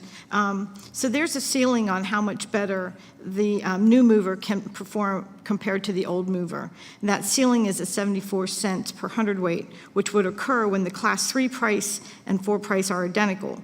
But there's no floor on how much worse it can perform. We saw that play out when the Class 3 and Class 4 prices widely diverged in 2020. Dairy farmers lost roughly $750 million in Class 1 skim revenue relative to that old mover. The new mover will often track closely with the old mover, but it won't ever exceed it by much, so it didn't bring in the revenue anticipated to make up for it when it generated significant losses. So today, the new mover has hardly recouped any of the roughly $750 million that was lost. That makes these losses effectively permanent, which runs completely contrary to the intent of the 2018 agreement, and which is not sustainable long term. Thank you for that. Appreciate it. Mr. Durkin, you, in your testimony, you discussed the need for more relevant and accurate cost of production studies that can inform any changes to the make allowance. I know there's a desire to make reporting costs mandatory. Do you think this will be a burden to processors, or would it be an easy lift to include these figures alongside what is already being reported for the current pricing formulas? Yeah, from our perspective, we look at this as not a burden at all. Particularly initially, I think once you get the data arranged, set up, that on an annual basis, it could be published and reported on an annual basis with limited issues. Oh, thank you. Dr. Bozic, one thing that concerns me about DMC is the number of operations that did not sign up for the 5 years of coverage and receive the 25% discount on their premium, instead have elected to decide whether to participate in DMC on an annual basis. Can you talk about the risks of trying to guess the market like that? Current enrollment in DMC is around 72% of farms. What can be done to encourage the other 28% to sign up? That's an excellent question. 2020 is the best year when folks, some folks did not sign up for DMC. They thought it's going to be a good year. 3 months in, all of that went out the door, and we had a black swan event. In my outreach programming for dairy producers in the Upper Midwest and really nationally, I always say that any time spent thinking about enrolling in DMC is time best spent on something else, because 950 coverage, it should be the default choice for dairy producers. The 25% discount is a great deal for 5-year coverage, And I hope that that is, again, available in the next Farm Bill. Thank you. This question actually is for Ms. Leisure and Mr. Forges. As members of dairy cooperatives, can you speak to the importance of the cooperative structure in the dairy industry? And as a producer, what are the benefits that you see from being a member of your cooperative? I guess I'll be happy to answer that first. Thank you so much. So we've been a member of a co-op since my husband and I took over the family farm in 1989. We look at it as a real asset. I know my milk will be picked up. I know I will get paid on a prompt, fair basis. As we learned when unfortunately my neighbors shipped to Dean Foods, they did not have that ability. So, co-ops provide a lot of security for dairy farms, and they do work on our behalf to enhance our farm in many ways. They provide a lot of technical support as well. So it's a real asset to be a member to a cooperative. Yeah, I would add that for us, it's given the opportunity for our farmers to be heard. I think that, we go out of our way to make sure that farmers are given the ability to be engaged, and we listen to our farmers. As a farmer 100, I always felt that the importance of being heard. Doesn't mean you always get your own way. And trust me, with 1,800 families, not everyone's going to be happy all the time. But being heard and being part of the equation to make things better, especially when you're trying to do something like us, which has been on a stable pay price for 34 years and working our way slowly up and holding stability. When you're doing something like that, it's really important to have the ability to be together and cooperative. Well, thank you all for your responses. Mr. Chairman, I'd ask unanimous consent to submit for the record, and then I'll submit to our four witnesses some very thoughtful questions were put together by a grassroots Pennsylvania Dairy Advisory Committee. I appreciate the hard work that those folks do on the dairy issue. Without objection. Ranking member, do you? My time has expired. Okay. Next, we go to, excuse me, the gentleman from California, Mr. Costa, who is also the chair of the subcommittee on livestock and foreign agriculture, is now recognized for 5 minutes. Thank you very much, Mr. Chairman. I think we've had a good hearing, and I think my sense is have a lot of bipartisan support for a number of the issues that we have discussed this morning affecting California, but America's dairy industry that is so critical, because we all agree that food is a national security issue, and the challenges facing dairymen and women have been well discussed here today. Mr. Durkin, you talked of your 3 points, healthy fluid milk program and expanding it in the next Farm Bill. I think there's bipartisan consensus under the SNAP program to do that. I asked the question about permanent extension on the risk management tool, and I think there's bipartisan support on that effort as well. And the third point about updating the make allowance, you just referenced to the ranking member, that's not a challenge. And we ought to update this information in terms of regulating price formulas. If we don't have current information, knowing the volatility that we've seen in milk markets here in recent years due to the pandemic and other factors, it must be a part of, I think, the ongoing effort to allow these safety net programs to be realized. I want to shift the conversation a little bit, because another factor of this pandemic has been the upending of our supply chain efforts, both in terms of feed for dairies and movement of that feed, but also exportation of our milk products around the world. And I know, as I said on your introduction, 26% of Leprino's products are exported. How much impacts have you found in terms of potential loss of markets as a result of this supply chain effort? And do you think the recent law that the president signed, legislation that we all supported with Congressman Garamendi and Johnson, will be an important effort to deal with that supply chain issue? Yeah.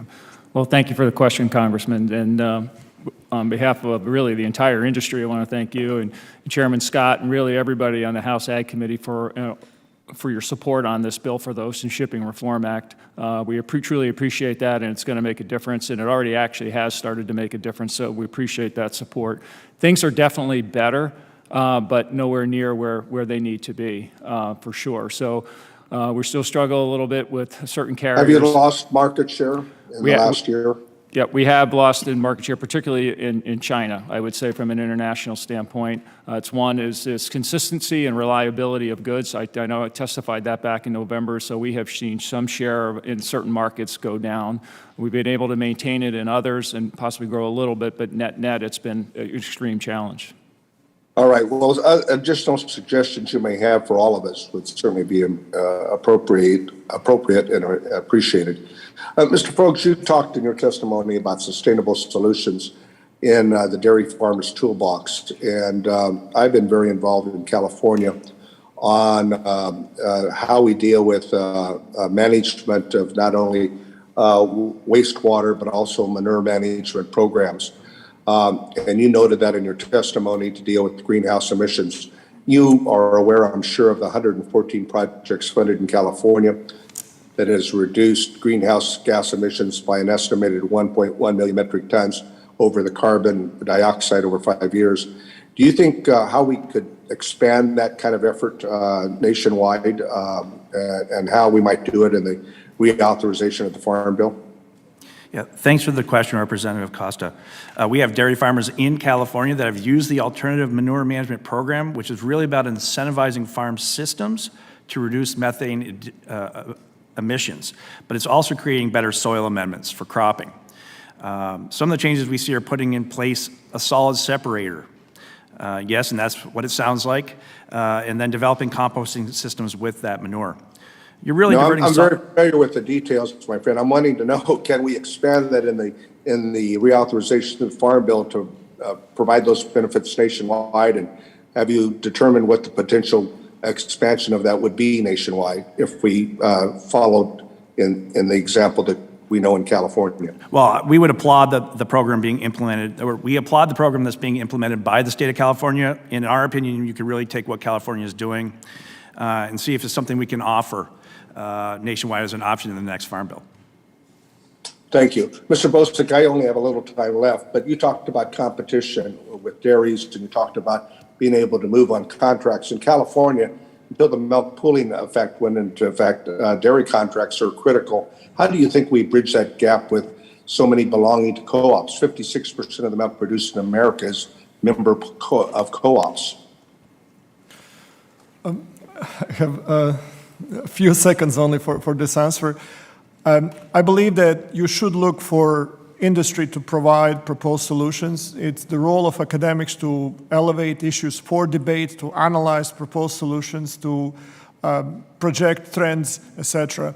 But when it comes to solutions, I don't think that it's up to us in academia to be in the to be the priests from the ivory tower church. We need to look for industry to come forward with proposed solutions, and then we can analyze them. I do believe that we will see a vibrant debate on this in the months to come. Thank you very much. The gentleman's time has expired. And now the gentleman from California, Mr. LaMaffa, is recognized for 5 minutes. Thank you again, Mr. Chairman.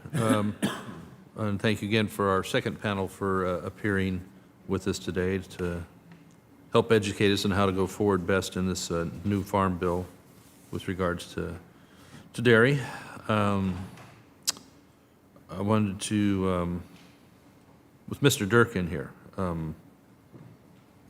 go over just some of the nuances you were talking about in your testimony. As we know, market price for milk is based on several factors such as butter, fat, and solids, and other things that I'm not greatly expert on here, but there's a rate set based on, like the rice I grow, for example, at home. It has what is the milling quality of my rice as it comes out, brokens versus whole kernels and such like that. So we all understand that kind of thinking, but so you have these input values, and then you also have the costs, the processing costs of getting, and the terminology used are called make allowances. So what we're looking at is that the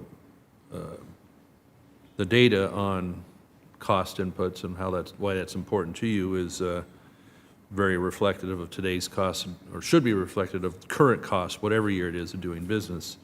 And so in previous conversation and today, what we seem to have is very old data from these cost studies, cost reflections that are in some cases, I guess, 15 years old. And a more recent one may have been done and may be seen as accurate. But right now, with costs changing practically hourly because of energy, because of feed, lack of feed, drought, whatever, it seems to be there needs to be an ability to have a very adept, very nimble way of keeping costs at the forefront so that prices are going to reflect that and the industry is healthy. So with inflation the way it is, I'm not even sure how you keep that roller coaster somewhat in line, but we'd love to hear what ideas or innovations that we could do to keep it reflective of current. So to drill down on that point, how often should the USDA conduct these cost studies to try and have some level of accuracy in the make allowances portion of cost to the industry? Yeah, I think we would say on a regular basis, obviously sooner than 15 years, Yes. it would be there. So we'd advocate from a Leprino standpoint to do it on an annual basis. If it becomes too burdensome from a cost standpoint, from a USDA perspective, or even some plants or other companies, there may be an indexing that could be done on a basis. So you do a cost study every other year or every 2 or 3 years, and then you could index some things after that. So that's I think a way to get at that. But if you look at the recent data, it would suggest and then we know it's outdated. It says there's close to a 30% differential from where it was in the old cost study to the new one. And then on top of that, it doesn't even reflect the current cost. So it's probably which years of the two? Excuse me? Between the 15-year-old one and the more current one? Is correct. 30%? And how about from the one that's most current and say today? Yeah. If you were to add that, it's in excess of 40%. 40% between the last one and the one that isn't done? Correct. Wow, that's tremendous. So you feel if you did a current deep dive, then after that it could be kept up with a less complex indexing system? It could be, and I think it's a way to look at that. I think there's some conversation with the industry as well as the House Ag Committee to talk about what makes the most sense. But we'd be happy with an annual, but if that becomes too burdensome from a cost standpoint as well, as I think there's maybe a simpler way to get at that. You think that'd be a burden on producers or on USDA process? Actually, maybe both, and I was speaking specifically on USDA. Yeah. Okay. It would not be a burdensome from our standpoint as a company. Yeah, and probably for other producers as well, similarly. So, correct. So we just really have to get a reflection from USDA. Is it something that they could be doing annually, and how could we streamline their ability to do that? Yeah. Okay, so these cost studies in the past were only participated, as you mentioned, by about 1/3 of the plants, and so do we need to have? Well, I'm sure it's skewed at that level. How do we have maybe a 90-95%? Does it need to be a requirement? How would we do that? Yeah, we recommend to be a requirement, and I know Dana Cole, who spoke before us, also put that out as well. So we're required to submit prices to USDA. I would think that as a requirement to submit prices, you're actually going to also submit your cost data as well. Okay. What's labor situation look like? We worked on the Farm Workforce Modernization Act, I know, in a word. Listen, labor is a challenge across the board. Yeah. So not only at the farm level, but up through processors, and I would argue the entire supply chain. So if one cog in the wheel is working, but you don't have the others going, whether that's transportation, rail, shipping, farm, or processor, labor is an issue across the board. Got to do it. Thank you, Mr. Chairman. Thank you. And now we'll hear from the gentleman from Georgia, Mr. Allen, is now recognized for 5 minutes. Well, thank you, Chairman Scott, and I want to thank Ranking Member Thompson and members of the committee for gathering today to discuss these important issues. And I want to thank our witnesses for sharing your insight on these important topics. Frankly, I hear this over and over again in the 12th District of Georgia. And, we can't anticipate a lot of these things in writing the new Farm Bill because the last time we've had this kind of inflation and supply chain issues and whatnot was the early 80s. And of course, we know what happened to the family farm in the early 80s. It was probably the biggest crisis we've had until now. And we lost a lot of farmers in the early 80s. So what provisions do you make in a farm bill when these things happen? So that's 30 years ago. And so, of course, what I'm hearing from our crop growers is input cost. I had a round table Friday afternoon, and they just have no idea. I mean, they don't know what things are going to cost next week. And the EPA is severely limiting them on fertilizers and things that they need. And I know that you mentioned organic and you're trying to do things a little different there. But, to get the kind of yields that we're getting in agriculture in my district, which is, we got about 2% of the population in this country producing, 120% of the food needs. Of course, I grew up on a dairy farm, and my dad elected not to go production ag. They wanted him to go to 200 to 300 cows, the processors, and he had to put the place up for, to borrow the money, he had to put the place up as collateral, and he wouldn't do it. My dad went through the Great Depression. He paid cash for every car and everything he ever bought. And so he refused to do it, and in hindsight, it was a really good move because it was a tough situation. What I asked our roundtable on Friday was, okay, what are your suggestions on? Okay, we got like I said, we've got a fossil fuel crisis. We have a climate crisis. We have, you name it, it's going on out there. So I just like to go down the panel. Y'all work hard. You got plenty of common sense. What do y'all think needs to be done in this country right now to get us right side up? Because what we're doing right now is unsustainable, particularly when you're talking about the Farm Bill and funding some of these input costs and other things. So we'll start on this end and go to there, and I'll give the rest of my time to y'all, and you tell me how we solve this thing. Representative Allen, on the dairy margin coverage, we can introduce energy index, or we can increase the maximum coverage level from, for example, 950 to 10. That's Title I. In Title 11, in crop insurance, we can design livestock gross margin, which is also a program that I help maintain, so that it allows increased emphasis on feed or non-feed costs as well. We don't have non-feed costs in that part as well. On the climate and the mentioning the loss of family farms, I would encourage the House committee to look at helping small dairy farms meet the standards that the processors will require over the next 5 to 7 years as far as sustainability. It may be more difficult for some of them to meet that, and I would hate to see increased consolidation pace because of the additional sustainability standards. Okay, I've got 40 seconds, so y'all gonna have to go quick.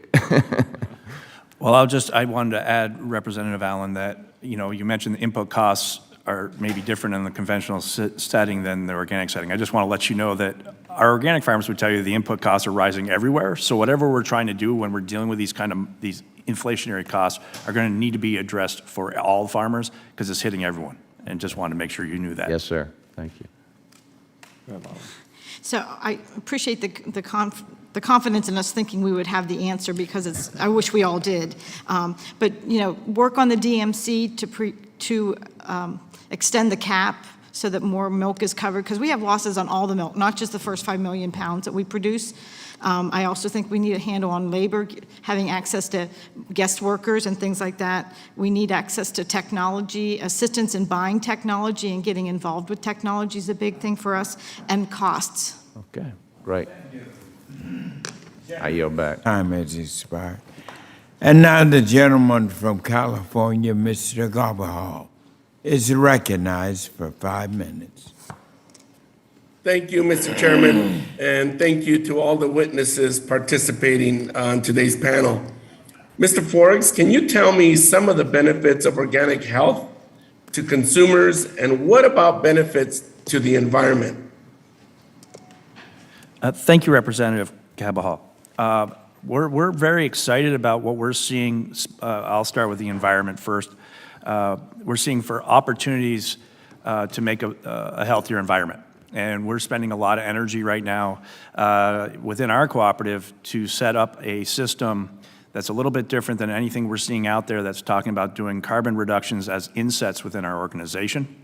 We're hoping to incentivize our farmers by paying for carbon sequestration that they're doing on their farms, and helping them get money and support to then leverage with, let's just say, EQIP or NRCS to do more and more projects to help raise our goal of being carbon neutral by 2050 without buying offsets, by really doing it on our farms. And we're going to offer that opportunity for other partners of ours and customers to join in with the work we're doing. I think it's really vital that process moves forward, that we all look at ways we can find ways to make our environment better. As for the health for consumers and customers, we continue to tout the work that we're doing. Healthy cows, healthy soil leads to healthy products that leads to healthy people, and we're very excited to be able to offer that opportunity to the public. Organics is not a religion, it is a production method, and we are happy to be able to give that opportunity to the consumers through the production methods, that if they want to be able to have a certified organic product, it's available to them. We look forward to being able to continue to show those benefits to the environment and to the general population through studies and through other work we're doing. Thank you. Great. More on that, what kind of resources does the organic dairy industry need from Congress to continue to operate? I think that there's a really big opportunity to start talking about research and farm resiliency. Again, that's a mantra I'm going to continue to drive home. There are ways to help better farms, better the farmers' livelihoods and income. That might not just be about supply and demand of dairy, because it is so important, right? No one's thinking that it's just about a farmer and their milk check. It's that community piece. It's rural livelihoods that are on the line here in rural economies. And so we have to find ways to make the farms more resilient. And that may mean finding other ways to provide income streams, which I think is exciting because it also can help our environment, help our energy issues. And so I think the federal government can do a lot by putting money towards those programs. And it helps our organic farmers, but I think it helps every farmer if we're able to help small family farms become more diverse and more resilient on their farms. Thank you. Dr. Bozic, can you expand on what some of the reasons behind U.S. milk production utilizing beverage milk products is projected to fall over the next decade? Lower fluid milk sales and more milk going to manufacturing. So our per capita consumption of milk has been falling steadily for decades. Recently, the gains in population have not been high enough to offset that, so the total volume of fluid milk is trending down for the last about 10 years. In the meantime, we consume more cheese domestically on a per capita basis, but we also are, when we are exporting storable or semi-storable dairy products. 15 years ago, we only exported about 5% of U.S. milk production. We are about to be 20% of U.S. milk production very soon. And going forward, exports are going to be critical. So exports and manufactured dairy products up, fluid milk sales down, and as a result, percent of milk utilized in beverage product will fall. Thank you. To that end, what do you see as the biggest challenge to smaller dairy producers. Do you see a place for them in the industry in the future, or will consolidation continue to the point there are no more small dairy producers?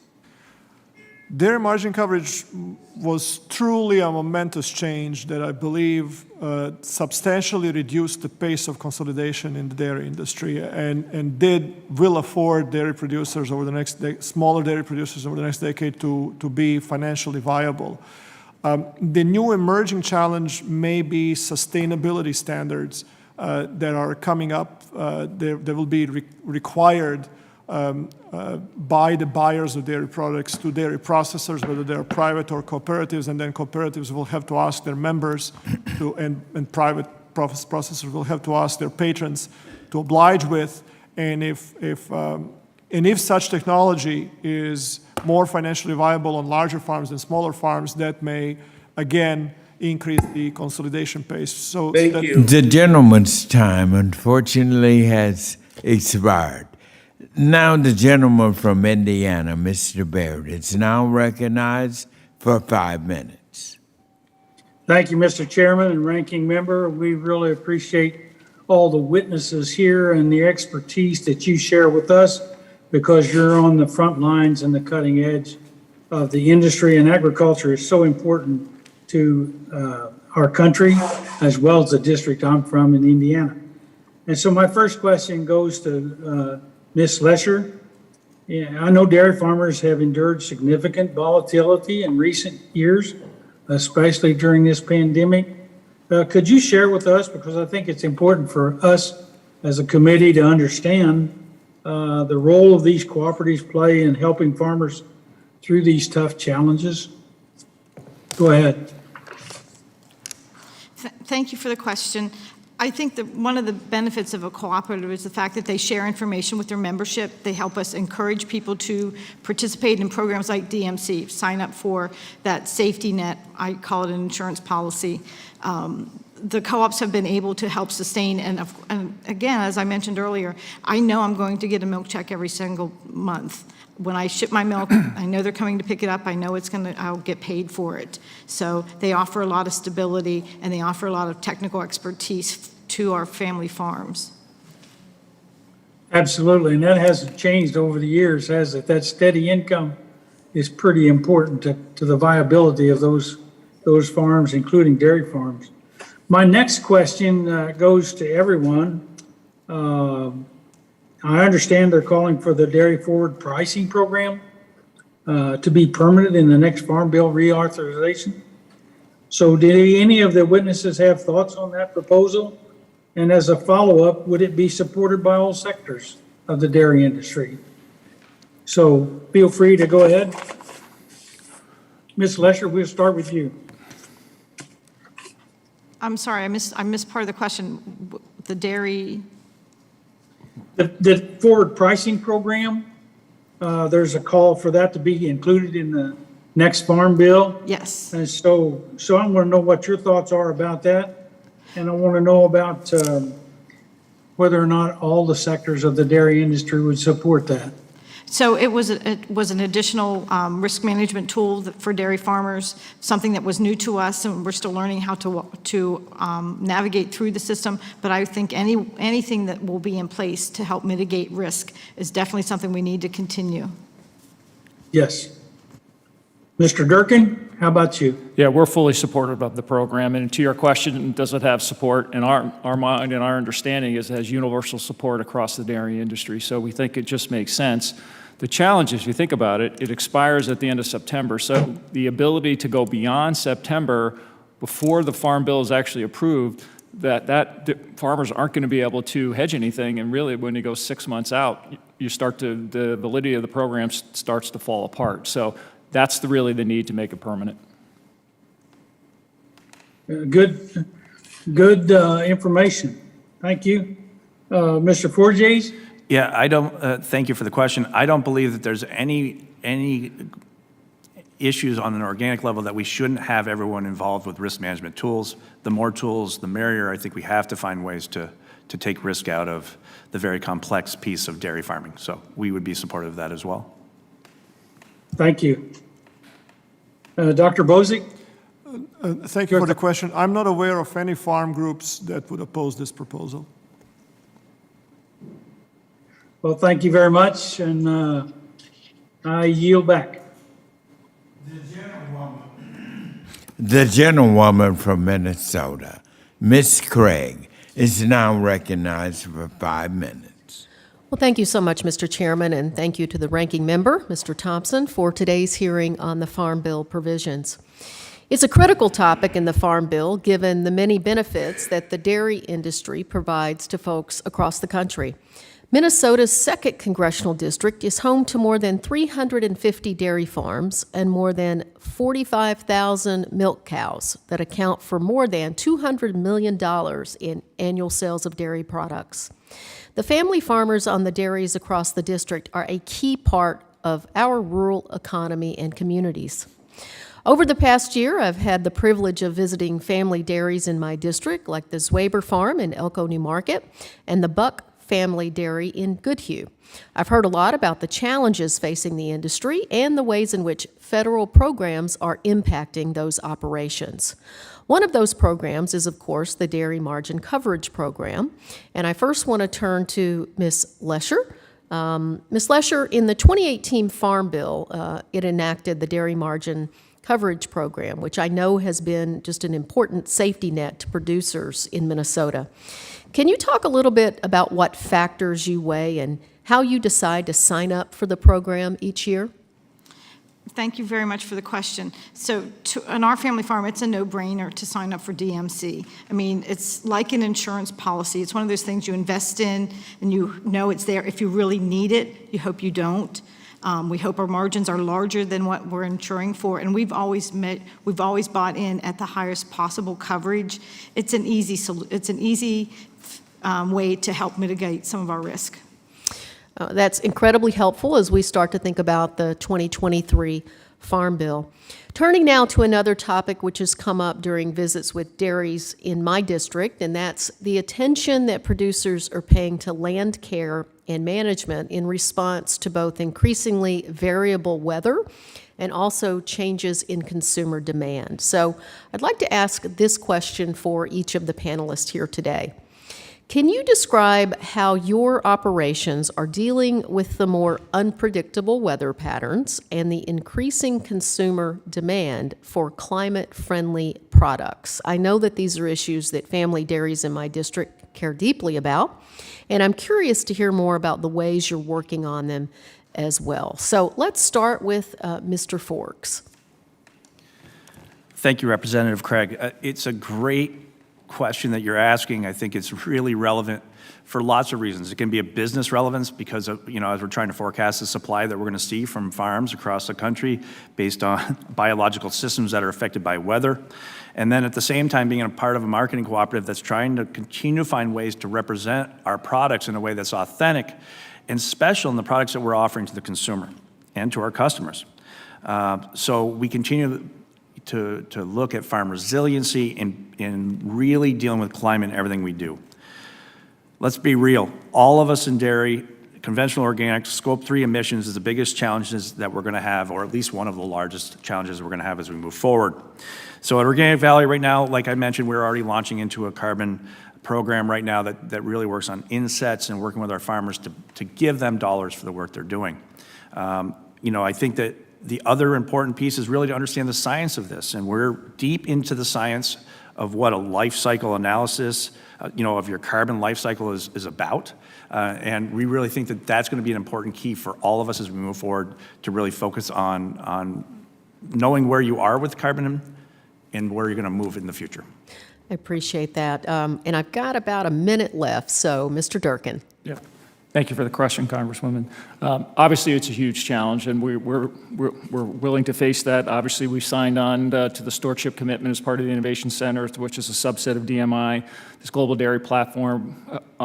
We honor that as well with the pathways to net zero. It is a huge challenge. When you think about this, obviously, we just talked about it with Travis about Scope 3, which obviously 1 and 2 is our key primary responsibility, but we have to be in partnership with our farmers to make sure we're going to get there. We are seeing huge push from our customers as well. So we're primarily B2B, But our customers that we go to, some of the major food suppliers in the world, is definitely a challenge that we're going to have to face.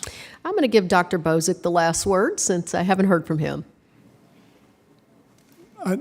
I can only repeat what I answered before, Representative Craig, that Congress should look to the industry for advice on how to make sure that smaller family dairy farms are not left behind in implementing additional requirements that they will need to meet to stay in business. Some of these technologies work better when you have more cows to spread fixed costs over more head. And we should not, in solving the climate, we should not allow the pace of consolidation to pick up again in the dairy industry. Thank you so much. With that, Mr. Chair, I yield back. The gentleman from Ohio, Mr. Balderson, is recognized for 5 minutes. Thank you, Mr. Chairman, and thank you to all the witnesses for being here today on panel 2. My first question is for the whole panel. Trade is critical for American agricultural, and the dairy industry is no exception. Mr. Lesher, in your testimony, you emphasized the importance of trade for the dairy industry and how exports account for 17% of production. Can any of you discuss in more detail how important the Market Access Program and the Foreign Market Development Program are for the dairy industry? And who may ever want to go first, go right ahead. Thank you. Let's go first. And then I'll go. I'll be happy to answer the question just to get started. Trade is very, very important to the dairy industry and most segments of our agriculture in the United States. We do need some new free trade agreements. We are limited in those regards. We also have some tariffs in place that are limiting what we can do. The challenges of getting through the ports have created some issues. So we do have some things we need to work on to continue to grow our opportunity and maintain a stable income for farmers through exports. Yeah, I would add to Ms. Lesser's comments that the trade is usually important. I know Dr. Bozick's talked about the amount of dairy solids being exported. We're right around 25 to 26%, which is far in excess of what the is for the entire dairy industry as a whole in the U.S. We have a huge opportunity in the U.S. to actually capture a large share of the dairy growth on an international market. So clearly, the current programs that we have in place are important, but I would emphasize, and I know Ali talked about it as well, more free trade programs, more tariff issues, and non-tariff barriers that are out there have to be eliminated for us to capture that. We are in a prime position as a U.S. dairy industry to capture that growth. And absent some of those programs, I think it's going to be a challenge for us to do that, as well as I know we talked about some of the supply chain challenges as well. Thank you. Did anybody else want to add? Is that good? Okay. I had a follow-up, but I think you just addressed it very well. So it was on how we can, any recommendations. My next question is for Mr. Durkin. You mentioned in your testimony the growth in milk product exports from the U.S. How much additional growth in export markets do you anticipate in the coming years, and what impact will this have on the domestic industry? Well, exports are up. There's no doubt about that. And yeah, that's even despite some of the supply chain challenges we have. And I testified earlier, even with that, we've actually lost some market share in key markets, China being one and a few others. So it's a huge opportunity, as I mentioned, to continue to grow. And we need to work together, the entire dairy industry as well as government, to sort of kind of bring down those barriers and help with the supply chain issues to be able to handle that. But we're bullish on international shipments, and hopefully some of those barriers will start to ease. Okay. Thank you all very much. Mr. Chairman, I'll yield back my remaining time. The gentleman from Iowa, Mr. Fenstra, is now recognized for 5 minutes. Thank you, Chairman Scott and Ranking Member Thompson. Thank you, members. Thank you for each one of you for testifying today. This is so important to me.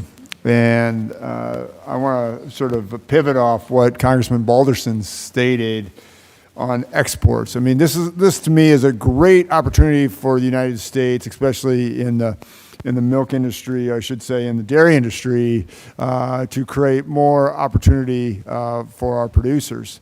Dr. Bozick, Can you referenced some of this stuff in your testimony. Can you look at what can we do to create better trade partners? What can Congress do, and what can the administration do? I get concerned that the administration is not doing a lot in that trade sphere right now, and I would just like your thoughts on this area. Thank you for your question, Representative. We should strictly enforce the existing trade agreements, particularly with our neighbors to the north. Yeah. And beyond that, we should aggressively pursue new trade agreements that open markets for us in Asia, Africa, and other countries, other regions where we have the ability to add a lot more exports over the next 10 years. Our two main competitors, New Zealand and Europe, are facing problems. New Zealand discovered they're an island, and Europe is moving towards very, very aggressive climate related policies that will see perhaps the number of cars in Europe, number of cows in Europe reduced. That opens huge opportunity for us. Industry will deliver if market access is there. The primary responsibility of the Congress and administration is to expand market access. Yep. And I'm glad you said that about cows and our climate. I know there was a question asked a while ago. The greatest fear, I have so many small producers in my area in the 4th District. We don't need more regulation. We can do things voluntarily, and we have the opportunity to do that. But my goodness, the last thing we need is more regulatory environment. Mr. Bozic, I want to also address something that you had in your testimony regarding pricing transparency and the inability of dairy producers to shop around for the best farm gate milk price. Can you expand on that? Because to me, this is a very critical component. So thank you for the question. Up until about 7 years ago, a producer could reach out to processors in their area and say, if I were to move my milk to you, if I were to start shipping my milk to you, what would you pay me? And then processor will say, well, send me your milk marketing records for the last 2 years and I'll tell you. So then they would see what they would get paid over the last 24 months versus what they're getting paid from their current milk buyer. And based on that, that's one of the factors they would consider in where to ship milk. They can't do that anymore. Right. People are having a very hard time moving. That is correct. So if you cannot move, what else can you do? Well, you can at least know where you are versus the others. But don't you think we should take action on this? I mean, this is a fundamental problem, don't you think? I think it's very important. I agree 100%. Last word, Mrs. Lasher. You're in it. You're in this business. What advice do you have for Congress as we move forward in the Farm Bill, and what can we do, when it comes to risk revenue protections, or just even, what are your thoughts in this whole dairy scheme? So I think costs right now are excessive. Yep. That's one of the most limiting capacities. Labor is a huge issue. You've heard me mention that before in technology. Yep. But making DMC, the cap on DMC, reevaluating that, making it larger, because there's losses across the board on our farm. There is, absolutely. I'm glad you said that. The first million pound. That's right. Million pounds. Exactly right. It's across the board to everyone. That's right. That is correct. So whatever we can do to help level that playing field and help make sure that we can recoup as many costs as possible, Yep. That would be incredibly helpful. Yeah. Well, I thank you, and I appreciate all you do. I thank you for each one of your testimonies. But we have to understand that the dairy industry is the fundamental economic engine of food and our production. And we have this great opportunity, this great asset to export around the country, around the world. And I sometimes think we lose sight of that. I mean, we're doing 20% right now or a little more than that, but we have so much opportunity as other countries get away from it, as you noted, Dr. Bozic. So this is my passion, and I fully hope to make recommendations as we move forward in the next Farm Bill. So thanks to each one of you, and I yield back. Thank you. And now the gentle lady from Florida, Miss Comack, is now recognized for 5 minutes. All right. Thank you, Mr. Chairman. As you can see, we kind of came in here sliding hot. There's votes that have been called, and I know we're all trying to hustle, so I'll just jump right into it. Just generally for all of our witnesses here today, one of the main concerns that I hear from farmers from all types, keeping in mind that I represent a state that has not only 300 different commodities and specialty crops, but we also are the dairy belt for the Southeast. especially dairy producers, it's the lack of a legal workforce. Now, I know that H-2A is not a good fit for dairy. It is a seasonal program when we need year-round. There's a lot of key fixes. Would you support moving or creating a secondary guest worker program under USDA, separate of H-2A, that gets rid of the adverse wage effect, creates a long-term certainty for employees and employers, and helps solve some of these year-round guest worker issues that we have? I'd love to hear just a real quick yes, no from each panelist here today.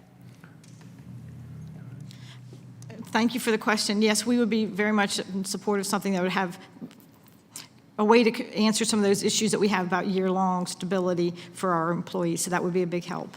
Beautiful. Thank you. Yeah.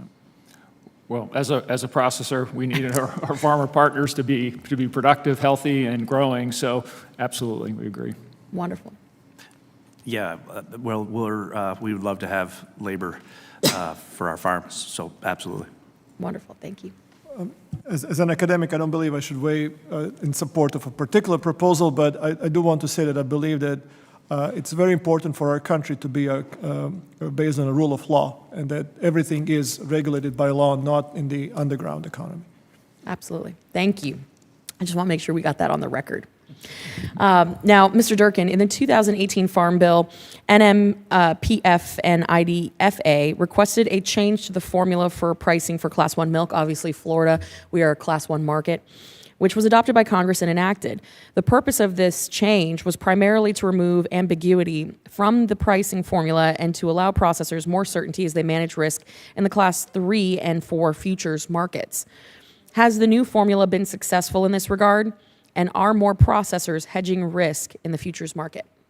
So, two questions on the Class 1 mover component of it. We're not part of that program since given we're basically cheese and whey products, so we're being in the Class 3 area. So I'll yield to some others on the panel to be able to answer that. We are not currently in the dairy hedging program, and but we're fully supportive of the program. IDFA is, and the only reason we're not is it intends we buy our milk and sell all our components, so in fact we are fully hedged. So, but we are fully supportive of the program, as in my testimony to that as well. And you have both IDFA, National Milk, everybody is supportive, so we think it's the right thing to do.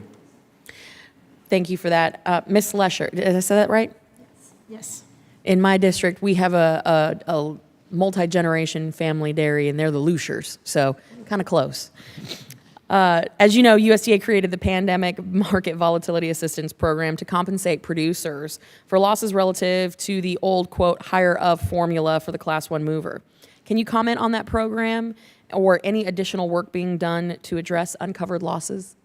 So we appreciate that question very much, and we appreciate the assistance that the market volatility program offered to dairy farmers. We've not totally recouped all the losses that we had as a result of the Class 1 mover changing.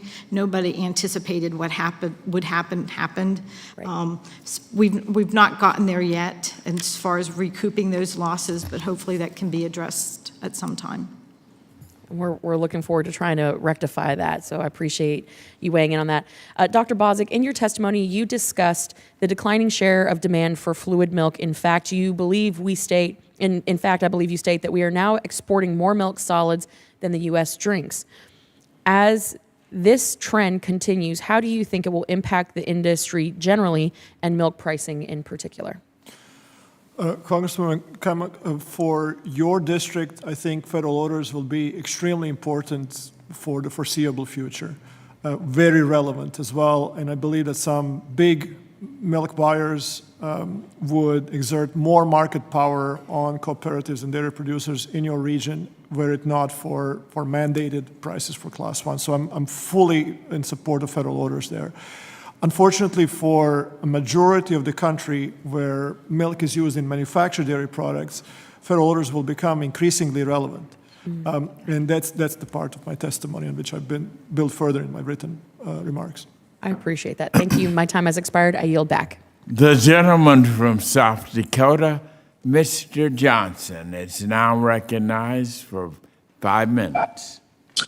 Thank you, Mr. Chairman, and I'll start with Ms. Lesher. I know we've talked a little bit about the about markets and about the Farm Bill, and specifically what can be done with the two programs to help expand trade. We didn't talk in a lot of depth. So, Ms. Lesher, as we look to the next Farm Bill, are there any particular tweaks or expansions or changes we should be looking to make to help you all find new markets abroad? So thank you very much for the question. Yes, I do believe there are some tweaks we need to do. Some of it would be some of the trade barriers that we're facing, some of the lack of free trade agreements, not following the ones that we have at this point in time and really endorsing those. And another thing would be the use of common names. So there are some things like, whether it be Parmesan or bologna, things like the common name usage, we need to address that situation so that those products can be marketed globally without so much of a drama. And so as we talk, ma'am, about making sure that the execution of these deals is as good as what the deals say they should be in paper. I mean, I know Canada was a little slower to make good on their commitments, their new commitments out of USMCA. In your assessment, where are we at today? I mean, are we getting closer to the target? I'll be honest, I really don't know specifically on that issue, but I'm sure National Milk would be happy to get back to you. Yeah, sure, that would be good. And are there any particular market opportunities that you are most excited about? I mean, countries that we should be really putting some lead on the target with? I think as we look to South Africa, South America, other places like that offer tremendous opportunities for us if we could just have access to those markets. Yeah, very good. Thank you. And then for any of the other panelists, I want to give you an opportunity, if you want, to respond to my line of questioning. Yeah, Anyone? Congressman, yeah, thank you for the question. There's huge opportunities, and Ms. Lesser talked about one, but I would focus on primarily that. I don't know if it's secondary, but we would put it as more primary. In the primary now is the Asia-Pac region.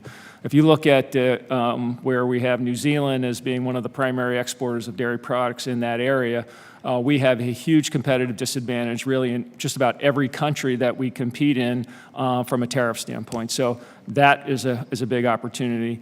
If we can level the playing field, and we actually still do very, very, very well relative to them, but it is a challenge we face every day. Yeah, and I think somebody last week told me that India used to be a very, very strong market and now has kind of whittled away to nothing. Is that about right? Am I remembering that right? Can you repeat what country?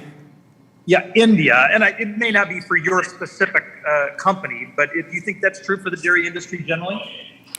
Yeah, well, in general, it's very difficult to go import into India just because of given their rules. Yeah, okay. Anything else from any of the other panelists? Thank you very much, Mr. Chairman. I yield back. Thank you. And now the gentle lady from Minnesota, Ms. Fishback, is now recognized for 5 minutes. Thank you, Mr. Chair. I have been watching the proceedings and listening, and I really appreciate the panelists for being with us today and all of the thoughtful questions that people have had. And I just wanted to kind of ask for any of the panelists, as you well know, participation rates in the DMC and its predecessor MPP have been a challenge historically. And in Minnesota, where I'm from, participation rates in DMC have been higher than most of the rest of the country. And are there lessons to be learned in terms of either incentives, marketing, or even mechanics of these programs that can be carried forward into the new Farm Bill? For any of the panelists, if someone wants to jump in. Congressman Fishback, thank you for the question. I work in Minnesota, as you know, and we worked very closely with the industry in Minnesota to educate producers about dairy margin coverage before that margin protection program as well. So Minnesota has always been quite high in the adoption rate. Would like to think that it has something to do with the educational programming that my colleagues at the University of Minnesota and myself have done. Beyond that, as you know, our state also has a state-level dairy program, which is additional subsidy for dairy margin coverage. If the participation goes down where producers believe that premiums are too high relative to where markets are at. So one way to address that is to make premiums be capped at 15 cents, but potentially go down as markets are projected to be far above 9.50. But that would complicate the delivery of the program. But if you were to do that, participation would be more stable in the program. Thank you very much. And maybe if there's anyone who just wanted to add anything to that, otherwise I can move on. Mr. Durkin, you mentioned the outdated cost study used to determine make allowances, quote unquote, now that it is more than 15 years old. I know there's another study that's currently underway, but with high inflation, that study might be outdated by the time it's delivered. Assuming inflation gets under control, with what frequency should the USDA conduct those cost studies to inform accurate and make allowances? Speaking specifically for our company, we would advocate to be on an annual basis, but if that becomes too burdensome for either USDA or certain processors in the United States, we'd be okay with moving that to every couple of years. But what you may be able to do then too is add an index to that, an inflationary index. That's a component of that, and again, it just gets adjusted when the cost studies are done. Okay, thank you. And I guess I would just like to give the panel the opportunity, if there's anything, I think we're very close to wrapping up, and if there's anything that maybe that you wanted to add to any of the comments that have been made or anything, just give anybody the opportunity with my extra minute and a half here. And if not, Mr. Chairman, I yield back. All clear. Thank you so very much. And ladies and gentlemen, I want to thank you on behalf of our Agriculture Committee. This has been an excellent hearing.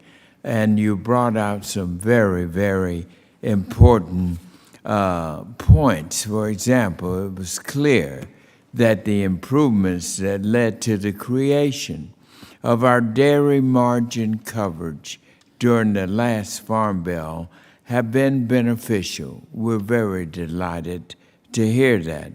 And I'm excited to keep optimizing about the program we're doing.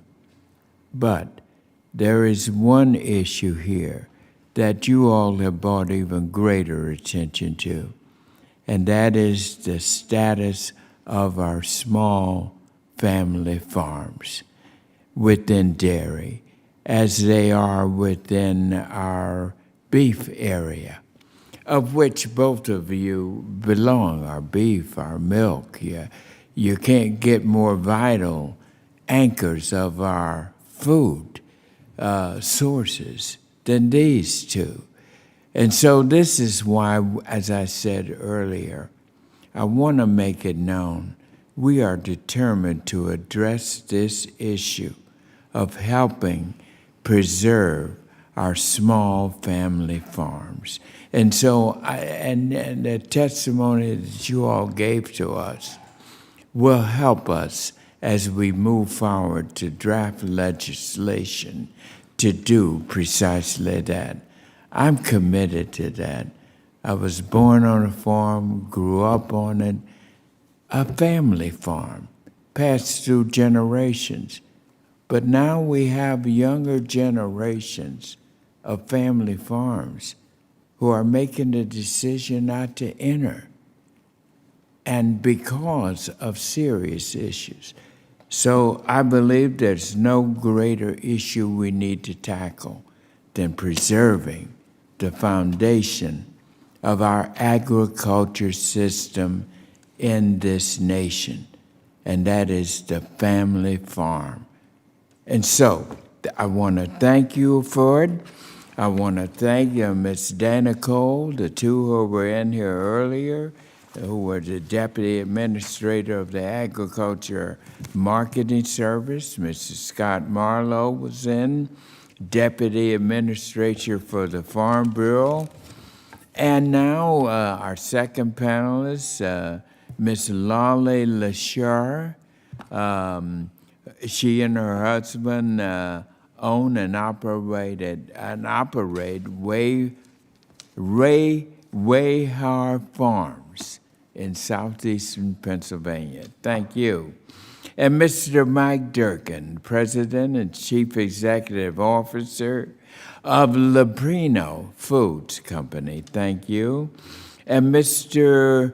Travis Forge is the Executive Vice President of Membership Crop Cooperative at Organic Valley. And Dr. Marlon Bozick, Associate Director of Middy's Dairy Foods Research Center. I want to thank all of you. You've been very helpful. We may need you back again as we pursue the big issue, saving our family farms, because you all are the ones that can help us find out how we can do it. And so I just want to thank you for it. God bless you and safe travels. Thank you. Under the rules of the committee, the record of today's hearing will remain open for 10 calendar days to receive additional material and supplementary written responses from the witnesses to any questions posed by a member. And now this hearing of the Committee on Agriculture is adjourned.